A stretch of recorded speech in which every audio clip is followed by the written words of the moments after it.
കർത്താവെ, ഞങ്ങളെ യേശുക്രിസ്തുവിലൂടെ ഞങ്ങളെ സ്നേഹിച്ചു കൊണ്ടിരിക്കുന്ന പരമപരിശുദ്ധനായ പിതാവായ ദൈവമേ, അവിടുത്തെ തിരുമുമ്പിൽ ഈ ധ്യാന കേന്ദ്രത്തിൽ വന്നിരിക്കുന്ന എല്ലാ പ്രിയ ദൈവമക്കളെയും സമർപ്പണം ചെയ്യുന്നു. നല്ല പാട്ടുകൾ പാടുന്ന കർത്താവിൻ്റെ ശുശ്രൂഷകരെ ഓർത്ത് പ്രാർത്ഥിക്കുന്നു. ഈ ധ്യാന കേന്ദ്രത്തിൽ തുടർച്ചയായിട്ട് വന്നുകൊണ്ടിരിക്കുന്ന എല്ലാ പ്രിയപ്പെട്ടവർക്ക് വേണ്ടിയും, ഞങ്ങളുടെ എൽദോസച്ചിന് വേണ്ടിയും, ഇവിടെ വന്നിരിക്കുന്ന സിസ്റ്റേഴ്സിന് വേണ്ടിയും, കുടുംബജീവിതം നയിക്കുന്നവർക്ക് വേണ്ടിയും, കുഞ്ഞുങ്ങൾക്ക് വേണ്ടിയും, എല്ലാവർക്കും വേണ്ടി ഞങ്ങൾ പ്രാർത്ഥിക്കുന്നു. എല്ലാവരെയും പരിശുദ്ധാത്മാവിനാൽ നിറയ്ക്കണമേ, എല്ലാവരെയും അനുഗ്രഹിക്കണമേ. എല്ലാ പ്രാർത്ഥനകളും യേശുക്രിസ്തുവിൻ്റെ വിലയേറിയ നാമത്തിൽ പിതാവിൻ്റെ സന്നിധിയിലേക്ക് ഉയർത്തുന്നു. കൃപയോടെ കേട്ട് അനുഗ്രഹിക്കുമാറാകണമേ. ആമേൻ. നമുക്കിരിക്കാം. ചേർന്ന് പറയാമോ? Hallelujah, hallelujah. കുറച്ച് പേര് കൂടെ വരും എന്ന് നമ്മൾ വിചാരിക്കുന്നു. അതുകൊണ്ടാണ് ഞാൻ അല്പം കൂടെ മുമ്പോട്ട് കയറിയിരിക്കാനായിട്ട് പറഞ്ഞത്. എല്ലാവരും ഒന്ന് പറയാമോ? Hallelujah, hallelujah. നിങ്ങൾക്ക് നല്ല വിശപ്പുണ്ടോ? നിങ്ങൾക്ക് നല്ല വിശപ്പുണ്ടോ? നിങ്ങൾ എന്തെങ്കിലും പറയണം. വിശപ്പുണ്ടോ? ഇല്ല. വചനം കേൾക്കാൻ വിശപ്പുണ്ടോ എന്നാണ് ചോദിക്കുന്നത്. ഇല്ല. ഉണ്ട്. അപ്പോൾ ധ്യാനകേന്ദ്രത്തിൽ വരുമ്പോഴും മറ്റേ വിശപ്പിനെ കുറിച്ച് ചിന്തിക്കരുത്. ധ്യാനകേന്ദ്രത്തിൽ വരുമ്പോൾ എന്ത് വിശപ്പിനെ കുറിച്ചാണ് പറയുന്നത്? വചനം കേൾക്കാനുള്ള വിശപ്പും ദാഹവും ഉണ്ടോ എന്നാണ് ചോദ്യം. അതുകൊണ്ട് നിങ്ങളെല്ലാവരും നല്ല വിശപ്പുള്ളവരും വചനം കേൾക്കാൻ സന്നദ്ധതയുള്ള ആളുകളാണെന്ന് ഞാൻ വിചാരിക്കുന്നു.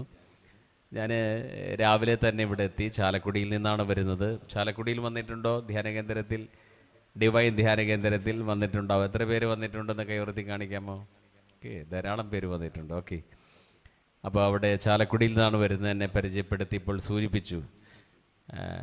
ഞാനവിടെ ഇപ്പോൾ ചാലക്കുടി അടുത്തുള്ള ഇരിങ്ങാലക്കുട, ഞങ്ങളുടെ രൂപത ഇരിങ്ങാലക്കുട രൂപതയാണ്. ആ രൂപതയ്ക്ക് ഒരു ധ്യാനകേന്ദ്രമുണ്ട്. BLM എന്ന് പേരുള്ള ധ്യാനകേന്ദ്രം, ബെറ്റർ ലൈഫ് മൂവ്മെൻറ്റ്. ആ ധ്യാനകേന്ദ്രത്തിൽ ആണ്. അവിടെ നിന്നാണ് ഞാൻ ഇപ്പോൾ ഇങ്ങോട്ട് വരുന്നത്. എൻ്റെ പേര് നന്ദു ജോൺ എന്നാണ്. ഞാനൊരു ഹൈന്ദവ കുടുംബത്തിൽ ജനിച്ചു വളർന്ന ആളാണ്. അങ്ങനെയുള്ളവർ പ്രസംഗിക്കാൻ വന്നാൽ കുഴപ്പമുണ്ടോ? കുഴപ്പമുള്ളവർ പറഞ്ഞാൽ ഹല്ലേലൂയ ഉണ്ടല്ലോ, കുഴപ്പമുണ്ടല്ലോ. അപ്പോൾ പ്രിയപ്പെട്ടവരെ, അങ്ങനെ അവിടെ നിന്നാണ് വരുന്നത്. നിങ്ങൾ സത്യം പറയുന്നവരാണ്. അപ്പോൾ പ്രിയപ്പെട്ടവർ, അവിടെ നിന്നാണ് ഇങ്ങോട്ട് വരുന്നത്. ഞാൻ ഹൈന്ദവ കുടുംബത്തിൽ ജനിച്ചു വളർന്നെങ്കിലും എനിക്ക് യേശുവിനെ അറിയാനായിട്ടുള്ള ഭാഗ്യം കർത്താവ് നൽകി. ഞാനത് വലിയ ഭാഗ്യമായിട്ട് കരുതുന്നു. എല്ലാവരും ഒന്ന് പറഞ്ഞേ ഹല്ലേലൂയ. അങ്ങനെ വളരെ ചെറുപ്പത്തിൽ തന്നെ, ഞാൻ 9ാം ക്ലാസ്സിൽ പഠിക്കുമ്പോഴാണ് ആദ്യമായിട്ട് യേശുവിനെ കുറിച്ച് കേൾക്കാനായിട്ട് അവസരം കിട്ടിയത്. അത് ഉണ്ടായത് എങ്ങനെയാണെന്ന് ചോദിച്ചാൽ നിങ്ങൾക്കൊരു പക്ഷേ അറിയാമായിരിക്കും. നമ്മുടെ പള്ളിയിലൊക്കെ എല്ലാ വർഷവും ധ്യാനമുണ്ടാവും. പക്ഷേ ഞങ്ങളുടെ ഇടവക പള്ളിയിൽ അങ്ങനെ ഞാൻ 9ാം ക്ലാസ്സിൽ പഠിക്കുമ്പോൾ ഉണ്ടായ ധ്യാനത്തിന് ഒരു പ്രത്യേകത ഉണ്ടായിരുന്നു. ആ ധ്യാനം പള്ളിയിൽ വെച്ചല്ല, പള്ളിക്ക് പുറത്ത് വെച്ചാണ് ധ്യാനം, പള്ളിമുറ്റത്ത് വെച്ച് ധ്യാനം. അതുപോലെ തന്നെ ഇടവക 3, 4, 5 ഒക്കെ ആയിട്ട് തിരിച്ചിട്ട് ഏതെങ്കിലും വീടിൻ്റെ മുറ്റത്ത് വെച്ച് ധ്യാനം. അങ്ങനെ എൻ്റെ വീടിൻ്റെ അടുത്തുള്ള ഒരു ക്രൈസ്തവ സഹോദരൻ്റെ വീടിൻ്റെ മുറ്റത്ത് വെച്ചായിരുന്നു ധ്യാനം. ആ ധ്യാനത്തിനൊരു പേരുണ്ട്, പോപ്പുലർ മിഷൻ ധ്യാനം എന്നാണ് പറയുക. ഇവിടെ ഉണ്ടായിട്ടുണ്ടോ ആ ധ്യാനം? അതുതന്നെ, ആ ധ്യാനം തന്നെ പോപ്പുലർ മിഷൻ ധ്യാനത്തിൻ്റെ പ്രത്യേകത. അത് വീടുകളിലേക്ക് ആ ധ്യാന പ്രസംഗത്തിന് അച്ഛന്മാർ വരും. അപ്പോൾ പ്രസംഗമൊക്കെ എൻ്റെ വീട്ടിലേക്ക് നന്നായിട്ട് കേൾക്കാമായിരുന്നു.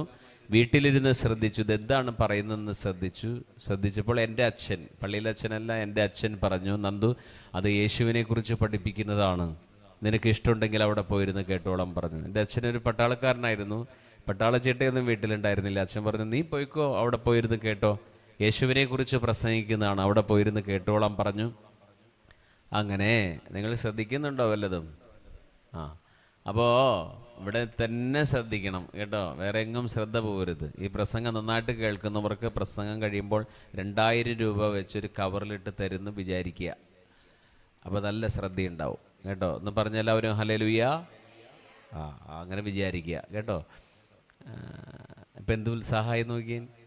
ഇതുപോലെ ഇങ്ങനെ ഉത്സാഹികളായിട്ടിരിക്കുക. അങ്ങനെ ആ പ്രസംഗം നന്നായിട്ട് കേട്ടപ്പോൾ, എൻ്റെ വീട്ടിലേക്ക് കേട്ടപ്പോൾ, ഞാൻ വീട്ടിൽ നിന്ന് ശ്രദ്ധിച്ചപ്പോൾ എൻ്റെ അച്ഛൻ പറഞ്ഞു, മോൻ അവിടെ പോയിരുന്ന് കേട്ടോളൂ, യേശുക്രിസ്തു ക്രിസ്ത്യാനികളുടെ മാത്രമല്ല, യേശുക്രിസ്തു എല്ലാവരുടെ ഇതുമാണ്, പോയിക്കോളാൻ പറഞ്ഞു. അങ്ങനെ പോയപ്പോൾ അച്ഛൻ പറഞ്ഞു, നോട്ട് ബുക്കും പേനയും കൊണ്ടുപോടാ, നല്ല കാര്യങ്ങളാണെങ്കിൽ എഴുതിയെടുക്കാൻ പറഞ്ഞു. നിങ്ങൾക്ക് അങ്ങനത്തെ സ്വഭാവം ഉണ്ടോ?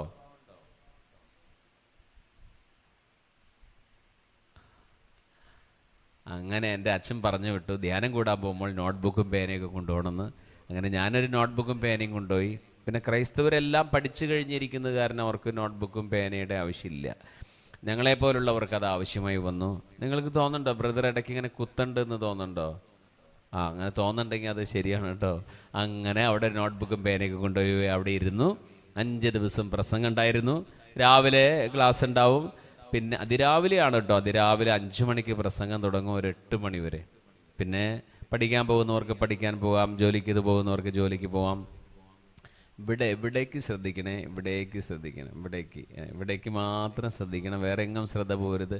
ഇങ്ങനെ വരുന്ന ആളുകൾ ആരൊക്കെയാണ് വന്നത്, ഏത് സാരിയാണ് ഉടുത്തിരിക്കുന്നത്, ഈ പുള്ളിക്കാരന് ഇതിനു മുമ്പ് കണ്ടിട്ടില്ലല്ലോ, ഇതൊക്കെ ഓർത്തുകൊണ്ടിരുന്ന ഇതൊന്നും മനസ്സിൽ പതിയില്ല. ഇവിടെ മാത്രം ശ്രദ്ധിച്ചിരിക്കണം, നന്നായിട്ട് ശ്രദ്ധിക്കണം. ആളുകൾക്ക് അനുഗ്രഹം കിട്ടാത്തതിൻ്റെ കാരണം ഇതൊന്നും ശ്രദ്ധിക്കില്ല. കുറേ നേരം ഇരുന്ന് കഴിയുമ്പോൾ നമുക്ക് കൗൺസിലിങ്ങിന് പോകാൻ തോന്നും. അവിടെ ചെന്നിരിക്കുമ്പോൾ കൗൺസിലർ പറയും നിങ്ങൾ വചനം കേൾക്കാൻ പറയും, ഇങ്ങോട്ട് വരും. അപ്പോൾ ഇവിടെ പകുതി കഴിഞ്ഞിട്ടുണ്ടാവും. അപ്പോൾ അവിടെയും കിട്ടിയില്ല, പറയൂ, ഇവിടെയും കിട്ടില്ല. അങ്ങനത്തെ ആളുകളായിരിക്കരുത്. ശ്രദ്ധിച്ചിരിക്കുക. ദൈവം വചനത്തിലൂടെയാണ് ഇടപെടുന്നത്. ശ്രദ്ധിച്ചിരിക്കണം. ആളുകൾക്ക് ശ്രദ്ധയില്ലാത്തത് കൊണ്ടാണ് ഇതൊന്നും മനസ്സിൽ പതിയാത്തത്. ചേർന്ന് പറഞ്ഞ് ഹല്ലേലൂയ. അങ്ങനെ 5 ദിവസത്തെ ധ്യാനത്തിൽ പങ്കെടുത്തു. ധ്യാനം കഴിഞ്ഞപ്പോൾ ആ ധ്യാനത്തിൽ പങ്കെടുത്ത ഒരു സെമിനാരി സ്റ്റുഡൻ്റ് ഉണ്ടായിരുന്നു. അയാളൊരു ബൈബിൾ എനിക്ക് തന്നു. എന്നോട് പറഞ്ഞു, നന്ദു ഈ ബൈബിൾ എല്ലാ ദിവസവും വായിക്കണമെന്ന് പറഞ്ഞ് എനിക്കൊരു പുതിയ നിയമം ബൈബിൾ തന്നു. ആ ബൈബിൾ എല്ലാ ദിവസവും വായിച്ചു. പക്ഷെ ബൈബിൾ വായിക്കുമ്പോഴൊന്നും എനിക്കൊരു കുഴപ്പമുണ്ടായിരുന്നു. ബൈബിൾ വായിക്കുമ്പോൾ അപ്പോൾ ഉറക്കം വരും. വേറൊരു പുസ്തകം വായിക്കുമ്പോൾ ആ ശല്യമില്ല. ഈ ഭാഗത്തുണ്ടോ അങ്ങനത്തെ ശല്യം? ബൈബിൾ വായിച്ചാൽ അപ്പോൾ ഉറക്കം വരും. അവരൊന്ന് പറഞ്ഞേ ഹല്ലേലൂയ. ഇഷ്ടം പോലെ ആളുകളുണ്ട്. അപ്പോൾ അവിടുത്തെ പോലെ തന്നെയുണ്ട്, ഇവിടെ വ്യത്യാസമൊന്നുമില്ല.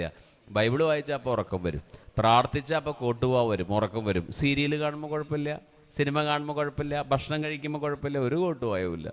പക്ഷെ പ്രാർത്ഥിക്കാന്ന് പറഞ്ഞാലോ ആ ഒരു ക്ഷീണമാണ്. അപ്പോൾ എനിക്ക് മാത്രമല്ല, എല്ലായിടത്തും ഇതുണ്ട്. അപ്പോൾ ബൈബിൾ വായിക്കാൻ ഒരു യുദ്ധം തന്നെ ചെയ്യേണ്ടി വരും. ഭയങ്കര വിഷമമാണ്. എന്നാലും ദൈവവചനം വീണ്ടും വീണ്ടും വായിച്ചു. അങ്ങനെ വായിച്ചു വന്നപ്പോൾ എപ്പോഴും എന്ത് സംഭവിക്കുമെന്ന് അറിയാമോ? നിങ്ങളുടെ കയ്യിൽ ബൈബിളുണ്ടോ? ബൈബിളുണ്ടെങ്കിൽ ബൈബിളൊക്കെ എടുക്കുന്നതല്ലാണ്. എപ്പോഴും അങ്ങനെ വായിക്കുമ്പോഴാണ് എപ്പോഴും സംശയങ്ങൾ ഉണ്ടാവുക. വായിക്കുമ്പോൾ സംശയങ്ങൾ വരും. ഒരു സംശയം ഉണ്ടാവണമെങ്കിൽ അതിൻ്റെ അർത്ഥം എന്താണ്? പറ. ഒരു സംശയം ഇല്ലെങ്കിൽ അതിൻ്റെ അർത്ഥം എന്താണ്? പറഞ്ഞോ. ഒന്നും വായിച്ചിട്ടില്ല എന്നുള്ളതാണ്. അല്ലെങ്കിൽ എല്ലാം വായിച്ചു പഠിച്ചു കഴിഞ്ഞിട്ടുണ്ടാവും. അപ്പോൾ അവർക്കൊരു സംശയിക്കേണ്ട കാര്യമില്ല, കാരണം എല്ലാം പഠിച്ചു കഴിഞ്ഞു. അപ്പം എല്ലാം പഠിച്ചവർക്ക് സംശയമില്ല, പിന്നെയോ ഒന്നും പഠിക്കാത്തവർക്കും സംശയമില്ല. നമ്മൾ ഏത് ഗ്രൂപ്പിൽ പെടും? പറയണ്ട, മനസ്സിൽ കരുതിയാൽ മതി കേട്ടോ. അപ്പോൾ അതുകൊണ്ട് ദൈവത്തിൻ്റെ വചനം നമ്മളെ പഠിപ്പിക്കും, പ്രബോധിപ്പിക്കും. അപ്പോൾ ഞാനിങ്ങനെ അന്ന് 9ാം ക്ലാസ്സിൽ പഠിക്കുമ്പോൾ ധ്യാനത്തിന് പോയ സമയത്ത് അവിടെ കുർബാന ഉണ്ടായിരുന്നു. കുർബാനയൊന്നും എനിക്ക് അറിഞ്ഞുകൂടായിരുന്നു. അച്ഛൻ തിളങ്ങുന്ന ഒരു ഉടുപ്പിട്ട് എന്തൊക്കെയോ പറയുന്നു. എന്നിട്ട് അവസാനം എല്ലാവർക്കും ഒരു അപ്പം വായിൽ വെച്ച് കൊടുക്കുന്നു. അപ്പോൾ ഞാനും പോയി വരിയിൽ നിന്നു.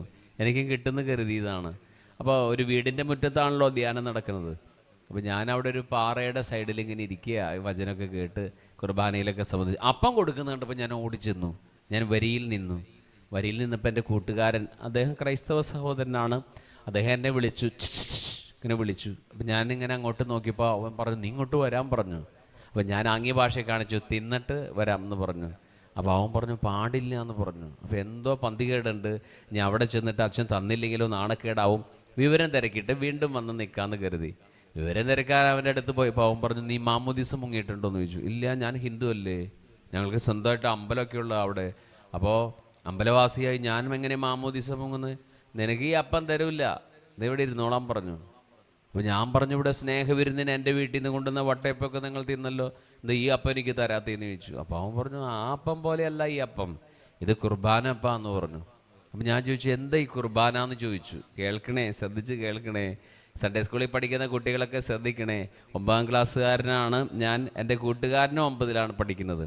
അവനോട് ഞാൻ ചോദിച്ചു, എന്താ ഈ കുർബാന എന്ന് ചോദിച്ചു. അപ്പോൾ കുർബാനയുടെ നിർവചനം 9ാം ക്ലാസ്സുകാരൻ എനിക്ക് പറഞ്ഞു. എന്താണെന്നോ കുർബാന? അവൻ പറഞ്ഞതാണ്, കുർബാന എന്ന് പറഞ്ഞാൽ കുറേ പ്രാർത്ഥനകൾ കൂടിയിട്ടൊരു സാധനമാണ് ഈ കുർബാന.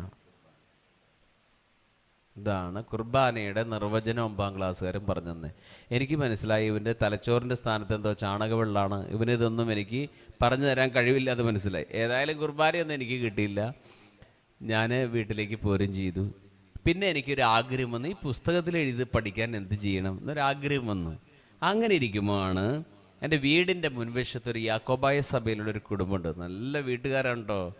അവിടുത്തെ ഡാഡിയെ ഞാൻ ഡാഡിയെന്ന് വിളിക്കുക, അവിടുത്തെ മമ്മിയെ ഞാൻ മമ്മിയെന്ന് വിളിക്കുക. നല്ല സ്നേഹമുള്ള, എൻ്റെ വീടിൻ്റെ അയൽപ്പക്കത്തുള്ളവരൊക്കെ നല്ല മനുഷ്യരാണ്. നിങ്ങളുടെ വീടിൻ്റെയോ? ആ തെക്കേ സൈഡിലുള്ള വീട്ടുകാർ,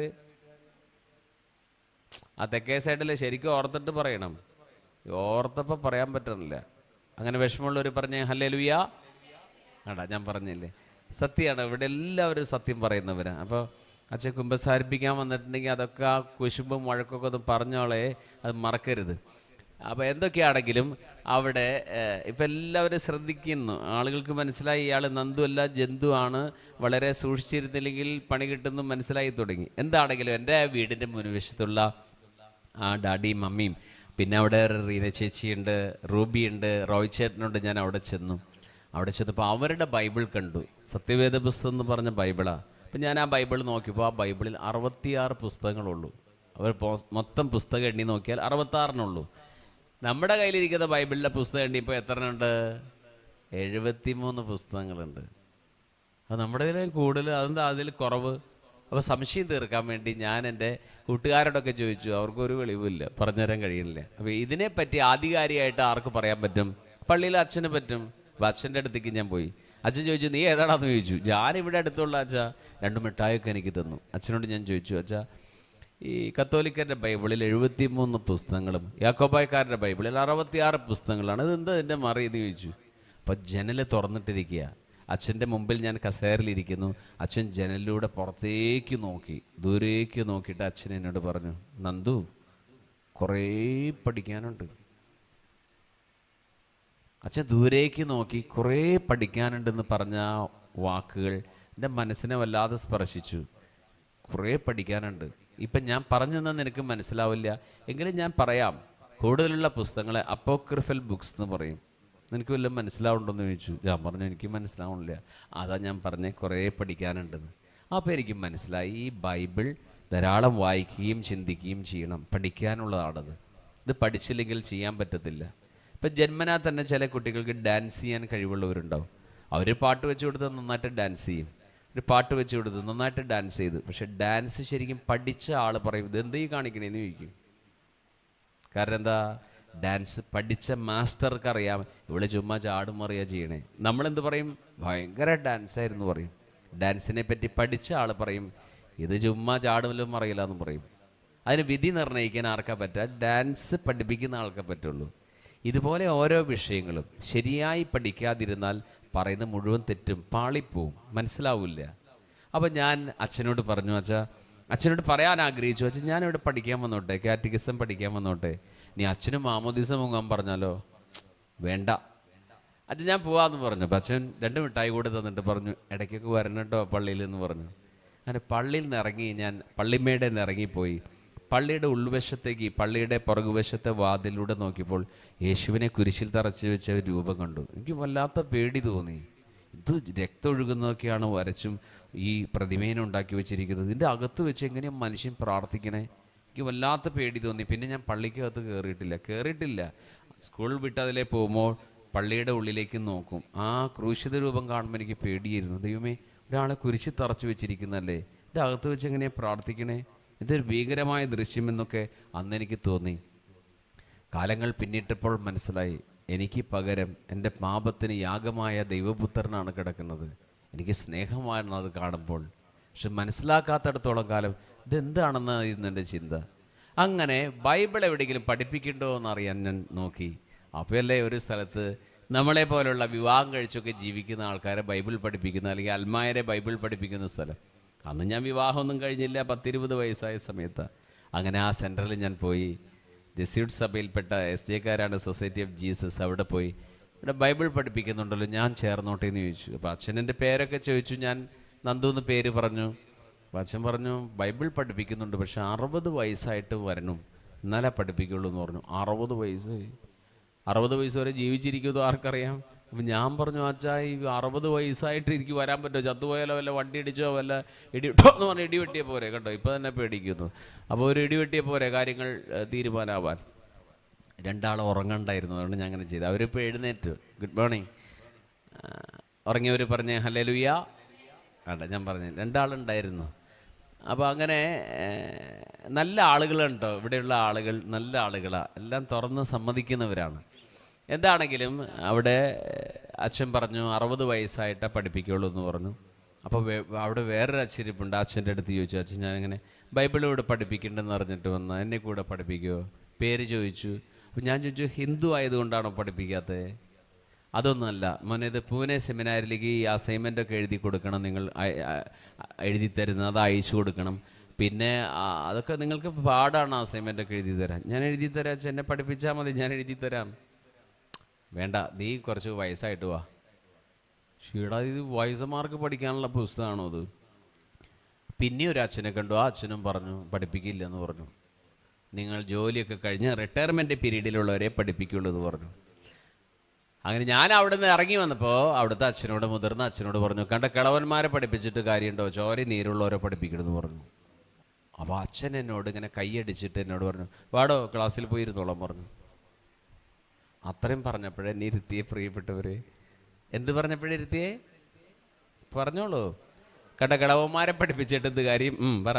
ചോര നീരുള്ളവരെ പഠിപ്പിക്കുന്നു. അത്രയും പറഞ്ഞപ്പോൾ അച്ഛൻ പറഞ്ഞു, നീ പോയി ക്ലാസ്സിൽ ഇരുന്നോളാൻ പറഞ്ഞു. അങ്ങനെ എന്നെ ഇരുത്തി.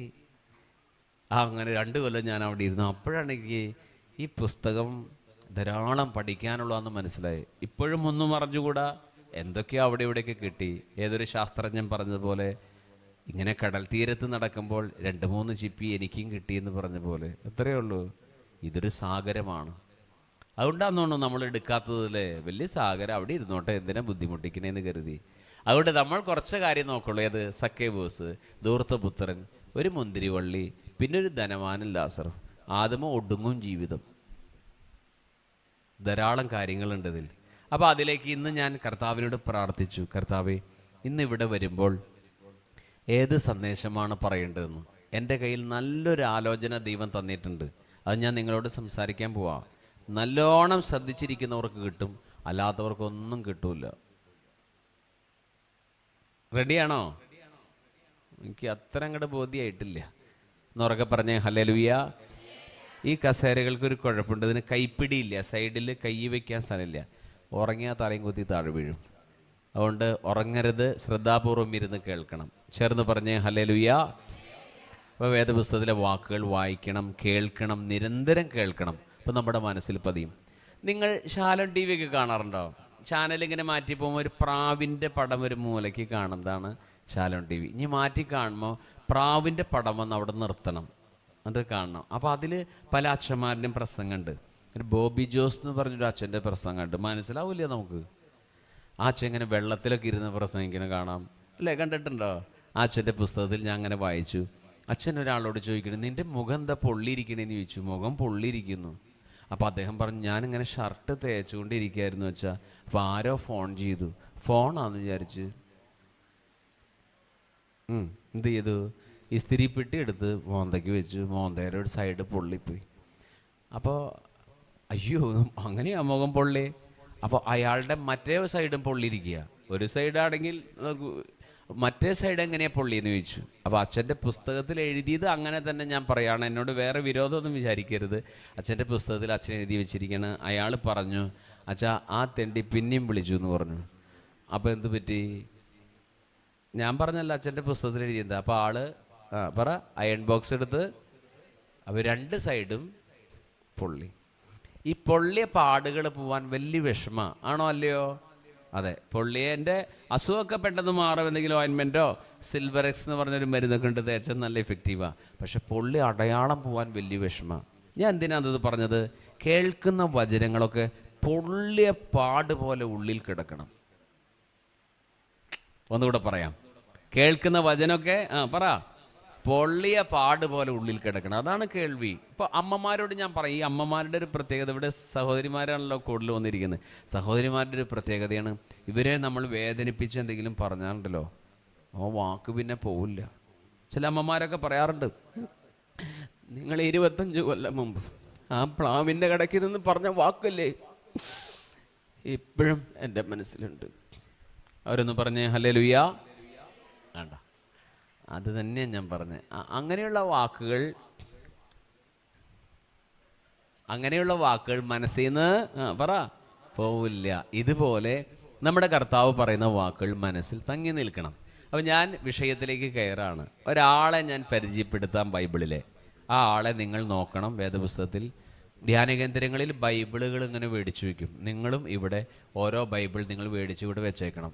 അപ്പോൾ നിങ്ങൾക്ക് വീട്ടിൽ നിന്ന് കൊണ്ടുവരേണ്ട അവിടെ നിന്ന് എടുക്കാം. നിങ്ങളുടെ പേര് എൽസി, മേരി, മുരിയല്ല മേരി, ആ പേരൊക്കെ എഴുതി അവിടെ വയ്ക്കുക. അപ്പോൾ നിങ്ങൾക്ക് ആ ബൈബിൾ എടുക്കാം, ബൈബിൾ എടുത്ത് സംസാരിക്കും. ഇതൊക്കെ പറഞ്ഞാലും ഞാനിന്ന് ബൈബിൾ കൊണ്ടുവന്നിരുന്നില്ല. കാരണം എന്താ പറ്റിയത്, എൻ്റെ ബൈബിൾ ആകെ കീറിപ്പറഞ്ഞു.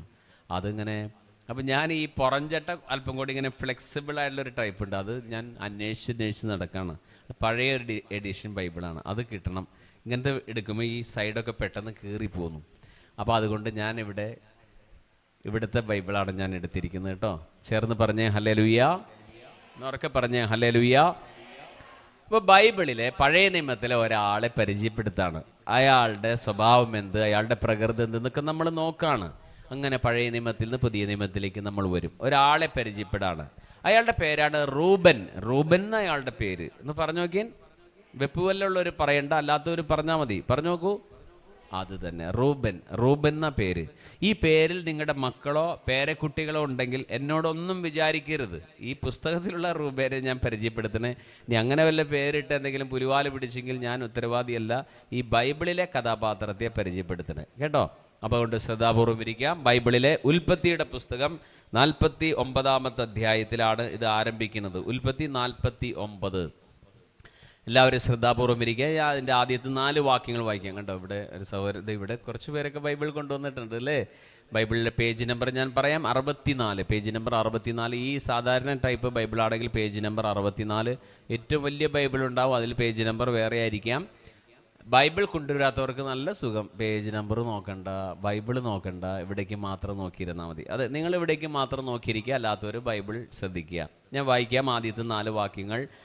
യാക്കോബ് തൻ്റെ മക്കളെ വിളിച്ചു പറഞ്ഞു. ആരാ യാക്കോബ്? അബ്രഹാമിൻ്റെ മകൻ ഇസാക്ക്, ഇസാക്കിൻ്റെ മകൻ യാക്കോബ്. ഒരു പാട്ടുണ്ട് അങ്ങനെ അല്ലേ, അബ്രഹാമിൻ ദൈവം, ഇസഹാക്കിൻ ദൈവം, യാക്കോബിൻ ദൈവം കൂടെയുള്ളതാ. എൻ്റെ ഭാര്യ എന്നോട് എപ്പോഴും പറയാറുണ്ട്, നിങ്ങൾ പ്രസംഗിച്ചോ പക്ഷെ പാട്ട് പാടരുത്, നിങ്ങളുടെ പാട്ട് കേട്ടാൽ പശു കയറ് പൊട്ടിച്ച് ഓടുന്നൊക്കെ അവൾ പറയാറുണ്ട്. ഞാനതുകൊണ്ട് അവളെ അനുസരിക്കാറാ പതിവ്. എനിക്ക് പോരാത്തതിനും BP ഉണ്ട്. BP എന്ന് പറഞ്ഞാൽ ഭാര്യയെ പേടി. അപ്പോൾ അതുകൊണ്ട് ഈ ഉൽപ്പത്തിയുടെ പുസ്തകം 49 ഭർത്താവിനെ പേടിയെന്നും പറയാതെ കേട്ടോ, അങ്ങനെയും പറയാം. ഉൽപ്പത്തി 49 അധ്യായത്തിൽ യാക്കോബ് തൻ്റെ മക്കളെ എല്ലാവരും അടുത്തേക്ക് വിളിക്കുകയാണ്. യാക്കോബ് തൻ്റെ മക്കളെ വിളിച്ചു പറഞ്ഞു, എല്ലാവരും ഒന്നിച്ചു കൂടുവിൻ. യാക്കോബിന് എത്ര മക്കളുണ്ട്? ആര് പറയും? ആരെ പറഞ്ഞേ? 12 മക്കൾ. തെറ്റാണ് ഉത്തരം. യാക്കോബിന് 13 മക്കളുണ്ട്. ഒരെണ്ണം പെൺകുട്ടിയാണേ. പെൺകുട്ടികളെ സ്ത്രീകൾ തന്നെ കണക്കിലെടുത്തില്ലെങ്കിൽ എന്താ കാര്യം? യാക്കോബിന് 12 ആൺമക്കളാണ്, ഒരു പെൺകുട്ടി കൂടിയുണ്ട്. യാക്കോബിന് അപ്പോൾ എത്ര മക്കളാണ്? പറ. എല്ലാവരും 12 എന്ന് പറയാറുള്ളൂ, കാരണം സ്ത്രീകളെ കണക്കിലെടുത്തില്ലേ. നമ്മൾ സ്ത്രീകളെ കണക്കിലെടുക്കും. സ്ത്രീകളില്ലെങ്കിൽ പിന്നെ ഈ ലോകമുണ്ടോ അല്ലേ? അമ്മയാണ് വിളക്ക് അല്ലേ? സത്യമല്ലേ? മാത്രമല്ല റേഷൻ കാർഡിൽ ആദ്യത്തെ പേര് അവരുടെയാണ്. എല്ലാ സ്ഥലത്തും അവർക്ക് 1ാം സ്ഥാനം. പിന്നെ നമ്മളവരെ പരിഗണിച്ചില്ലെങ്കിലോ? പുരുഷന്മാർ കേട്ടോ, 13 സെക്കൻഡിനേക്കാൾ കൂടുതൽ സ്ത്രീയെ നോക്കിയാൽ പീഡന കേസിൽ അറസ്റ്റിലാവും. 13, 1, 2 അങ്ങനെ 13 സെക്കൻഡിലേക്ക് കൂടുതൽ തറപ്പിച്ച് നോക്കിയാൽ ആള് ജയിലിൽ പോവും. അങ്ങനെ എല്ലാത്തിനും പ്രാമുഖ്യമുണ്ട്. ആർക്ക്? പറ. സ്ത്രീകൾക്ക്. അതുകൊണ്ട് യാക്കോബിന് എത്ര മക്കളാണ്? പറയൂ. 13. ഇനി തെറ്റിക്കരുതേ, യാക്കോബിന് 13 മക്കളാണ്. അപ്പോൾ യാക്കോബ് എന്ത് പറഞ്ഞു? യാക്കോബ് പറയുകയാണ്, ഞാൻ ഒന്നുകൂടെ വായിക്കാം. യാക്കോബ് തൻ്റെ മക്കളെ വിളിച്ചു പറഞ്ഞു, എല്ലാവരും ഒന്നിച്ചു കൂടുവിൻ, ഭാവിയിൽ നിങ്ങൾക്ക് എന്ത് സംഭവിക്കുമെന്ന് ഞാൻ പറയും. ഭാവിയിൽ നമ്മുടെ ഇവിടെ ഇരിക്കുന്ന ഏതെങ്കിലും അപ്പൻ, ഞാൻ ഉൾപ്പെടെ പ്രതിക്കൂട്ടിൽ നിർത്തി ഞാൻ പറയാണ്, നമുക്ക് ഏതെങ്കിലും നമ്മുടെ മക്കളെ വിളിച്ചിട്ട് പറയാൻ പറ്റുമോ? വാടാ, നിനക്ക് ഭാവിയിൽ എന്ത് സംഭവിക്കുമെന്ന് പറയാൻ പറ്റുമോ? ചിലക്ക് പറയാം. ചില മക്കളുടെ പോക്ക് കണ്ടാൽ അറിയാം. പറ, ഇവരെവിടേക്ക് എത്താമെന്നറിയാം. അങ്ങനെ ഒരു പറയാമെന്നല്ലാതെ പുഴയിലേക്ക് ചാഞ്ഞു നിൽക്കുന്ന മരം വെട്ടിയാൽ എവിടേക്ക് വീഴും? പുഴയിലേക്ക് വീഴും. അങ്ങനെ ഏറെക്കുറെ പറയാമെന്നല്ലാതെ ആക്യുറസി ഉണ്ടാവില്ല. പക്ഷേ യാക്കോബ് കൃത്യമാണ് പറയുന്നത്, മക്കളെ എല്ലാവരും ഒരുമിച്ച് കൂടൂ, ഭാവിയിൽ നിങ്ങൾക്ക് എന്ത് സംഭവിക്കുമെന്ന് പറയാം. ദാറ്റ് മീൻസ് ഒരു പ്രവചനമാണ് അദ്ദേഹം നടത്താൻ പോണത്. അതിൽ എല്ലാ മക്കളെക്കുറിച്ചും പറയുന്നുണ്ട്. അതിൽ ഒരു മകനെക്കുറിച്ച് മാത്രമേ ഞാൻ പറയുന്നുള്ളൂ കേട്ടോ, അതിനുള്ള സമയമുള്ളൂ. അതുകൊണ്ട് നമുക്ക് അദ്ദേഹത്തെ ഒന്ന് കേൾക്കാം, എന്താണ് അദ്ദേഹത്തെക്കുറിച്ച് പറയുന്നത്. യാക്കോബിൻ്റെ പുത്രന്മാരെ ഒന്നിച്ചുകൂടി കേൾക്കുവിൻ, നിങ്ങളുടെ പിതാവായ ഇസ്രായേലിൻ്റെ വാക്കുകൾ ശ്രദ്ധിക്കുവിൻ. യാക്കോബിനെ വിളിക്കുന്ന മറ്റൊരു പേരാണ് ഇസ്രായേൽ. ഇസ്രായേൽ എന്ന വാക്കിൻ്റെ അർത്ഥം ദൈവത്തിൻ്റെ പ്രഭു എന്നാണ് ആ വാക്കിൻ്റെ അർത്ഥം. ഒന്നുകൂടെ പറയാം, ഇസ്രായേൽ എന്ന വാക്കിൻ്റെ അർത്ഥം ദൈവത്തിൻ്റെ പ്രഭു എന്നാണ്. ഇസ്രായേൽ, യാക്കോബിനെ വിളിച്ച് ദൈവം വിളിച്ച പേരാണ് ഇസ്രായേൽ. നമ്മൾ ചിലരെയൊക്കെ കാണുമ്പോൾ പറയില്ലേ, ഇയാളൊരാളൊന്നല്ല, ഒരു പ്രസ്ഥാനാന്ന് പറയില്ലേ, ചിലരെ കുറിച്ച് പറയില്ലേ നമ്മൾ. അതുപോലെ ദൈവം പറയാണ്, യാക്കോബെ ആളൊരാളൊന്നല്ല, അദ്ദേഹം ഒരു പ്രസ്ഥാനാണ്. ഇസ്രായേൽ, ഇസ്രായേലിൻ്റെ വാക്ക് ശ്രദ്ധിക്കുവിൻ, മക്കളോട് പറയുന്നു. എന്നിട്ടോ മൂത്തവനെ വിളിച്ചു റൂബൻ. മൂത്തവൻ്റെ പേരാണ് റൂബൻ. യാക്കോബായക്കാരുടെ ബൈബിളിൽ രൂബേൻ എന്ന വാക്കാണ്, നമ്മുടെ ബൈബിളിൽ റൂബൻ എന്ന വാക്കാണ്. ഞാൻ എല്ലാ ബൈബിളും തപ്പിപ്പിടിച്ച് നോക്കാറുണ്ട് എന്താന്ന്. എല്ലാം നോക്കിയില്ലെങ്കിലും അവനവൻ്റെ ബൈബിളെങ്കിലും നോക്കുക. ഇന്ന് വീട്ടിൽ ചെന്ന് ആ പുസ്തകം ഒന്ന് എടുക്കുക, എന്നിട്ടൊക്കെ മറച്ചു നോക്കണം. ചത്തുപോയ അപ്പൂപ്പൻ്റെ പടം, അമ്മൂമ്മയുടെ പടം, കുറിക്കൈപ്പിട, കീറി നൂറിൻ്റെ നോട്ടൊക്കെ ഉണ്ടാവും അതിൽ. അതെല്ലാം മാറ്റി വെച്ച് ബൈബിളും നോക്കുക കേട്ടോ, എന്നിട്ട് വായിക്കണം. പിന്നെ ഇതുപോലത്തെ ഒരു സാധനം മേടിച്ചോളൂ. ഏത് പറ? കണ്ണട മേടിക്കുന്ന നല്ലതാണ്, അല്ലെങ്കിൽ വായിക്കുന്നത് ചിലപ്പോൾ ശരിയാവില്ല. അപ്പോൾ കണ്ണട വയ്ക്കുന്നതുകൊണ്ട് ഒരു വിരോധമില്ല. ചില ആളുകളുടെ വിചാരം കണ്ണട വെച്ച ഭംഗി പോകുന്ന. ഇനിയിപ്പോൾ എന്തൊട്ട് ഇനിയിപ്പോൾ ഭംഗി നോക്കണേ, നിനക്ക് കണ്ണ് കാണണ്ടേ? കണ്ണ് കാണാൻ പറ്റുന്നില്ലെങ്കിൽ ഒരു കണ്ണട മേടിക്കണം, ഡോക്ടറെ കണ്ട ഒരു കണ്ണട വാങ്ങിക്കുക, അപ്പം നിനക്ക് വ്യക്തമായിട്ട് കാണാൻ പറ്റും അല്ലേ? അപ്പോൾ അത് നല്ലതാണ്. കണ്ണട ഭംഗിക്കുറവൊന്നുമില്ല കേട്ടോ. നിനക്ക് അസുഖം വരാതിരിക്കാനോ തലവേദനയൊന്നും വരാതിരിക്കാനോ കണ്ണിനധികം സ്ട്രെയിൻ കൊടുക്കാതിരിക്കാൻ കണ്ണട വയ്ക്കുന്നത് നല്ലതാണ്. ചേർന്ന് പറഞ്ഞ് ഹല്ലേലൂയ. അവർ റൂബനെ വിളിച്ചു, റൂബൻ, നീ എൻ്റെ കടിഞ്ഞൂൽ പുത്രനാണ്, എൻ്റെ ശക്തിയും എൻ്റെ പൗരുഷത്തിൻ്റെ ആദ്യഫലവും. അഹങ്കാരത്തിലും ശക്തിയിലും നീ മുമ്പൻ തന്നെ, വെള്ളം പോലെ അസ്ഥിരനായ നീ മുമ്പനായ വാഴില്ല. അപ്പം മൂത്തവനെ വിളിച്ചു പറഞ്ഞ വാക്കുകളാ. ചുരുക്കി പറഞ്ഞാൽ നീ ഗുണം പിടിക്കില്ല എന്ന് പറഞ്ഞേ. ഏതെങ്കിലും അപ്പന്മാരിങ്ങനെ പറയുമോ, വേടാ പിള്ളേരെ എല്ലാവരും ഒരുമിച്ച് കൂടും, ഞാൻ നിനക്ക് എന്തൊക്കെ സംഭവിക്കുമെന്ന് പറയാം. മൂത്തവനെ വിളിച്ചിട്ട് പറഞ്ഞു, നിന്റെ സ്വഭാവമല്ലേ വെള്ളം പോലെ തുളുമ്പിപ്പോകുന്ന നിന്റെ സ്വഭാവം, നീ ഗുണം പിടിക്കില്ലാടെന്ന് മോനെക്കുറിച്ച് ഇങ്ങനെ പറയാവോ? ഈ അപ്പം പറഞ്ഞാണ്, യാക്കോബ് പറഞ്ഞാണ് ഭാവിയിൽ എന്തൊക്കെ സംഭവിക്കാമെന്ന് പറഞ്ഞു. ഞാനൊരു കാര്യം പറയാം. എൻ്റെ അച്ഛൻ ഒരു പട്ടാളക്കാരനാണെങ്കിലും എല്ലാ ദിവസവും, മരിച്ചു പോയിട്ടോ അച്ഛൻ ജീവിച്ചിരിക്കും, എല്ലാ ദിവസവും എൻ്റെ തലയിൽ കൈവച്ചിട്ട് പറയും, നന്ദു മിടുക്കനാണ്, നന്നായി വരും എന്നും പറയും അച്ഛൻ. ഞാൻ കോളേജിൽ പഠിക്കുന്ന സമയത്ത് അച്ഛൻ പറയും, തലയിൽ കൈവച്ചിട്ട് പറയും, നന്ദു മിടുക്കനാണ്, അച്ഛൻ്റെ മോനാണ്, നന്നായി വരും. നിങ്ങളുടെ കണ്ണിലേക്ക് നോക്കുമ്പോൾ എനിക്ക് വേറെ എന്തോ നിങ്ങൾ പറയണ കാര്യങ്ങൾ നിങ്ങളിപ്പോൾ ഓർക്കുക. കുഞ്ഞുങ്ങളെ നല്ല വാക്കുകൾ പറയണം. പെൺകുഞ്ഞുങ്ങളെ മോളേന്ന് വിളിക്കാവൂ. നല്ല വാക്ക്. പെൺകുട്ടികൾ പെട്ടെന്ന് വലുതായി പോവും, പെട്ടെന്ന് കെട്ടിച്ചു വിടും. കുറച്ച് കാലം നമ്മുടെ കൂടെയുള്ളൂ. നല്ല വാക്കുകൾ പറയണം കുട്ടികളോട്. തെറി വിളിക്കരുത്, ശപിക്കരുത്. അമ്മയുടെ മോളാണ്, മിടുക്കിയാണ്. എടീ പരീക്ഷയിൽ അല്പം മാർക്ക് കുറഞ്ഞാലും വിഷമിക്കണ്ട കേട്ടോ. നല്ല വാക്ക് പറഞ്ഞോടെ. നല്ല വാക്ക് പറയാതെ നമ്മൾ ഈ വചനം കേൾക്കാൻ വന്നിട്ട് എന്ത് കാര്യം? എൻ്റെ അച്ഛൻ എന്നും നല്ല വാക്ക് പറയുന്ന ആളായിരുന്നു. 15 വർഷമായി അച്ഛൻ മരിച്ചു പോയിട്ട്. പക്ഷെ അച്ഛൻ പറഞ്ഞ വാക്കുകളൊന്നും മനസ്സിൽ നിന്ന് മാഞ്ഞു പോകുന്നില്ല. ഇത്ര നല്ല അച്ഛനായിരുന്നു. നല്ല വാക്കുകൾ. അമ്മയും നല്ല വാക്കുകൾ പറയും, പക്ഷെ അടി ഒരു ക്ഷാമല്ലാണ്ട് കൊള്ളും. പക്ഷെ വടിയില്ല കേട്ടോ, ചൂരിൽ വെച്ച് അമ്മ അടിക്കില്ല. അമ്മ ഉണ്ടങ്കല്ല്, വെട്ടുകത്തിയുടെ മാട്, പട്ട, ചിരട്ട, ചകിരി ഇങ്ങനെയുള്ളത് മാത്രം ഉപയോഗിക്കാറുള്ളൂ. ആട്ടിയിട്ട പൂരാണ്. ആകെ ഒരു മോനുള്ളൂ, മോളും മോനായിട്ട്.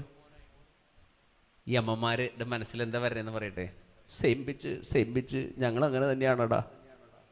എന്നിട്ട് അമ്മ തനിച്ചു പോയിരുന്ന് കരയും. ഇപ്പം ഞാൻ അമ്മയോട് ചോദിക്കും, അമ്മ എന്തിനെങ്ങനെ കരയണേ? സ്നേഹം കൊണ്ടാടാ തല്ല്.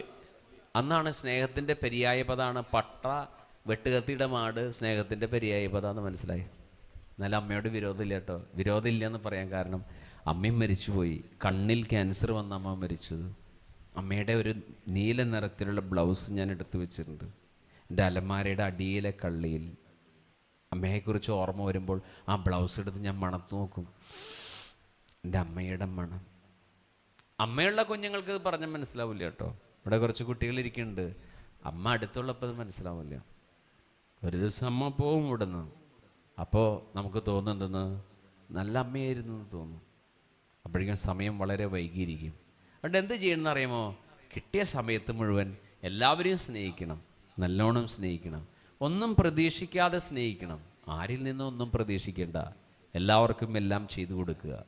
ഒന്നുകൂടെ, ആരിൽ നിന്നും ഒന്നും പ്രതീക്ഷിക്കരുത്. പിന്നെയോ എല്ലാവർക്കും എല്ലാം ചെയ്തു കൊടുക്കുക. നമുക്ക് സാധിക്കുന്നതൊക്കെ ഒന്നുകൂടെ പറയാം, ആരിൽ നിന്നും ഒന്നും പ്രതീക്ഷിക്കണ്ട. പിന്നെയോ എല്ലാവർക്കും എല്ലാം ചെയ്തു കൊടുക്കുക. എല്ലാം നമുക്ക് ഈശോയിൽ നിന്ന് പ്രതീക്ഷിക്കാം കേട്ടോ. അവിടെ മാത്രം പ്രതീക്ഷ വയ്ക്കാവൂ, വേറെ ആരിൽ പ്രതീക്ഷ വയ്ക്കരുത്. മനുഷ്യന് നമ്മളെ തൃപ്തിപ്പെടുത്താനോ നമ്മളെ സന്തോഷിപ്പിക്കാനോ സാധിക്കില്ല പ്രിയപ്പെട്ടവരെ. അങ്ങനെ സന്തോഷിപ്പിക്കുന്ന അത് അല്പകാലം മാത്രമേ ഉള്ളൂ. മനുഷ്യൻ മാറും. ഞാൻ പറഞ്ഞു വരുന്നത്, ഈ രൂപേനെ പറ്റി അപ്പം പറഞ്ഞു. എന്താ പറഞ്ഞേ? നീ എൻ്റെ കടിഞ്ഞേൽ പുത്രനാണ്, എൻ്റെ പൗരുഷത്തിൻ്റെ ശക്തി മോജസ് നിന്നിലുണ്ട്, പക്ഷേ വെള്ളം പോലെ തുളുമ്പിപ്പോകുന്നവനാണ് നീ. വെള്ളം പോലെ തുളുമ്പിപ്പോകുന്നവൻ എന്ന വാക്ക് സത്യവേദ പുസ്തകത്തിലാണ്. നമ്മുടെ ബൈബിളിൽ എഴുതിയിരിക്കുന്നത് അഹങ്കാരത്തിലും ശക്തിയിലും നീ മുമ്പൻ തന്നെ വെള്ളം പോലെ അസ്ഥിരനായവൻ. വെള്ളം ഇങ്ങനെ തുളുമ്പില്ല, അതാണ് അസ്ഥിരനായവനെ നീ മുമ്പനായി വാഴില്ല. അപ്പം ഇത് വായിക്കുമ്പോൾ എനിക്ക് ഇപ്പോഴും സങ്കടം തോന്നിയിട്ടുണ്ട്. ഇതെന്താണോ ഈ അപ്പൻ മൂത്തമോനോട് ഇത്ര ഉള്ളിലിങ്ങനെ വിഷമം? തൊട്ട് താഴെ കാരണം കൂടി പറയുന്നുണ്ട്. എന്താണ് കാരണം? അടുത്ത വാക്യം ഞാൻ വായിക്കാം. 4-ാം വാക്യം, 49 ഉൽപ്പത്തി 49 4-ാം വാക്യത്തിൻ്റെ 2-ാം ഭാഗം. എന്തെന്നാൽ നീ പിതാവിൻ്റെ കിടക്കയിൽ കയറി അത് അശുദ്ധമാക്കി, എൻ്റെ ശയ്യയിൽ കയറി നീ എന്നെ ദ്രോഹിച്ചുവല്ലോ. അതാ കാരണം. അപ്പൻ്റെ കിടക്കയിൽ കയറി എന്തോ പണിയൊപ്പിച്ചു, അപ്പൻ്റെ കട്ടിലിൽ കയറി എന്തോ തെറ്റ് ചെയ്തു. എന്താ തെറ്റ് ചെയ്തതെന്ന് ഇവിടെ മനസ്സിലാവില്ല. മനസ്സിലാവണമെങ്കിൽ കുറച്ച് പുറകോട്ട് പോകണം. 35-ാമത്തെ അധ്യായത്തിലേക്ക് വരണം. ഉൽപ്പത്തി 35:22. ശ്രദ്ധിച്ചിരിക്കണം കേട്ടോ. നിങ്ങൾക്ക് ഈശോ നൽകിയ വചനമാണ്. ഞാൻ പ്രാർത്ഥിച്ചൊരുങ്ങി പോന്നു, എന്നെ വിളിച്ച ആ നിമിഷം മുതൽ ഞാൻ പ്രാർത്ഥിച്ചു. അപ്പോൾ കർത്താവ് പറഞ്ഞു, ഈ സന്ദേശമാണ് ഇവിടെ പറയേണ്ടതെന്ന് പറഞ്ഞുകൊണ്ടാണ് ഞാൻ പറയുന്നത്. ദൈവം പറയുന്നതല്ലേ പറയേണ്ടത്. 35:22 വാക്യം ഞാൻ വായിക്കാം. 22-ാം വാക്യം, ഉൽപ്പത്തി 35:22. ഇസ്രായേൽ ആ നാട്ടിൽ പാർത്തിരുന്നപ്പോൾ, ഇസ്രായേൽ എന്ന് പറഞ്ഞാൽ യാക്കോബ് ആ നാട്ടിൽ പാർത്തിരുന്നപ്പോൾ റൂബൻ തൻ്റെ പിതാവിൻ്റെ ഉപനാരിയായ ബിൽഹായുമൊത്ത് ശയിച്ചു. ഇസ്രായേൽ അത് അറിയാനിടയായി. യാക്കോബിന് 2 ഭാര്യമാരുണ്ട് അല്ലേ? റാഹേലുണ്ട്, ലയയുണ്ട്. പിന്നെ 2 ഉപനാരികളുണ്ട്.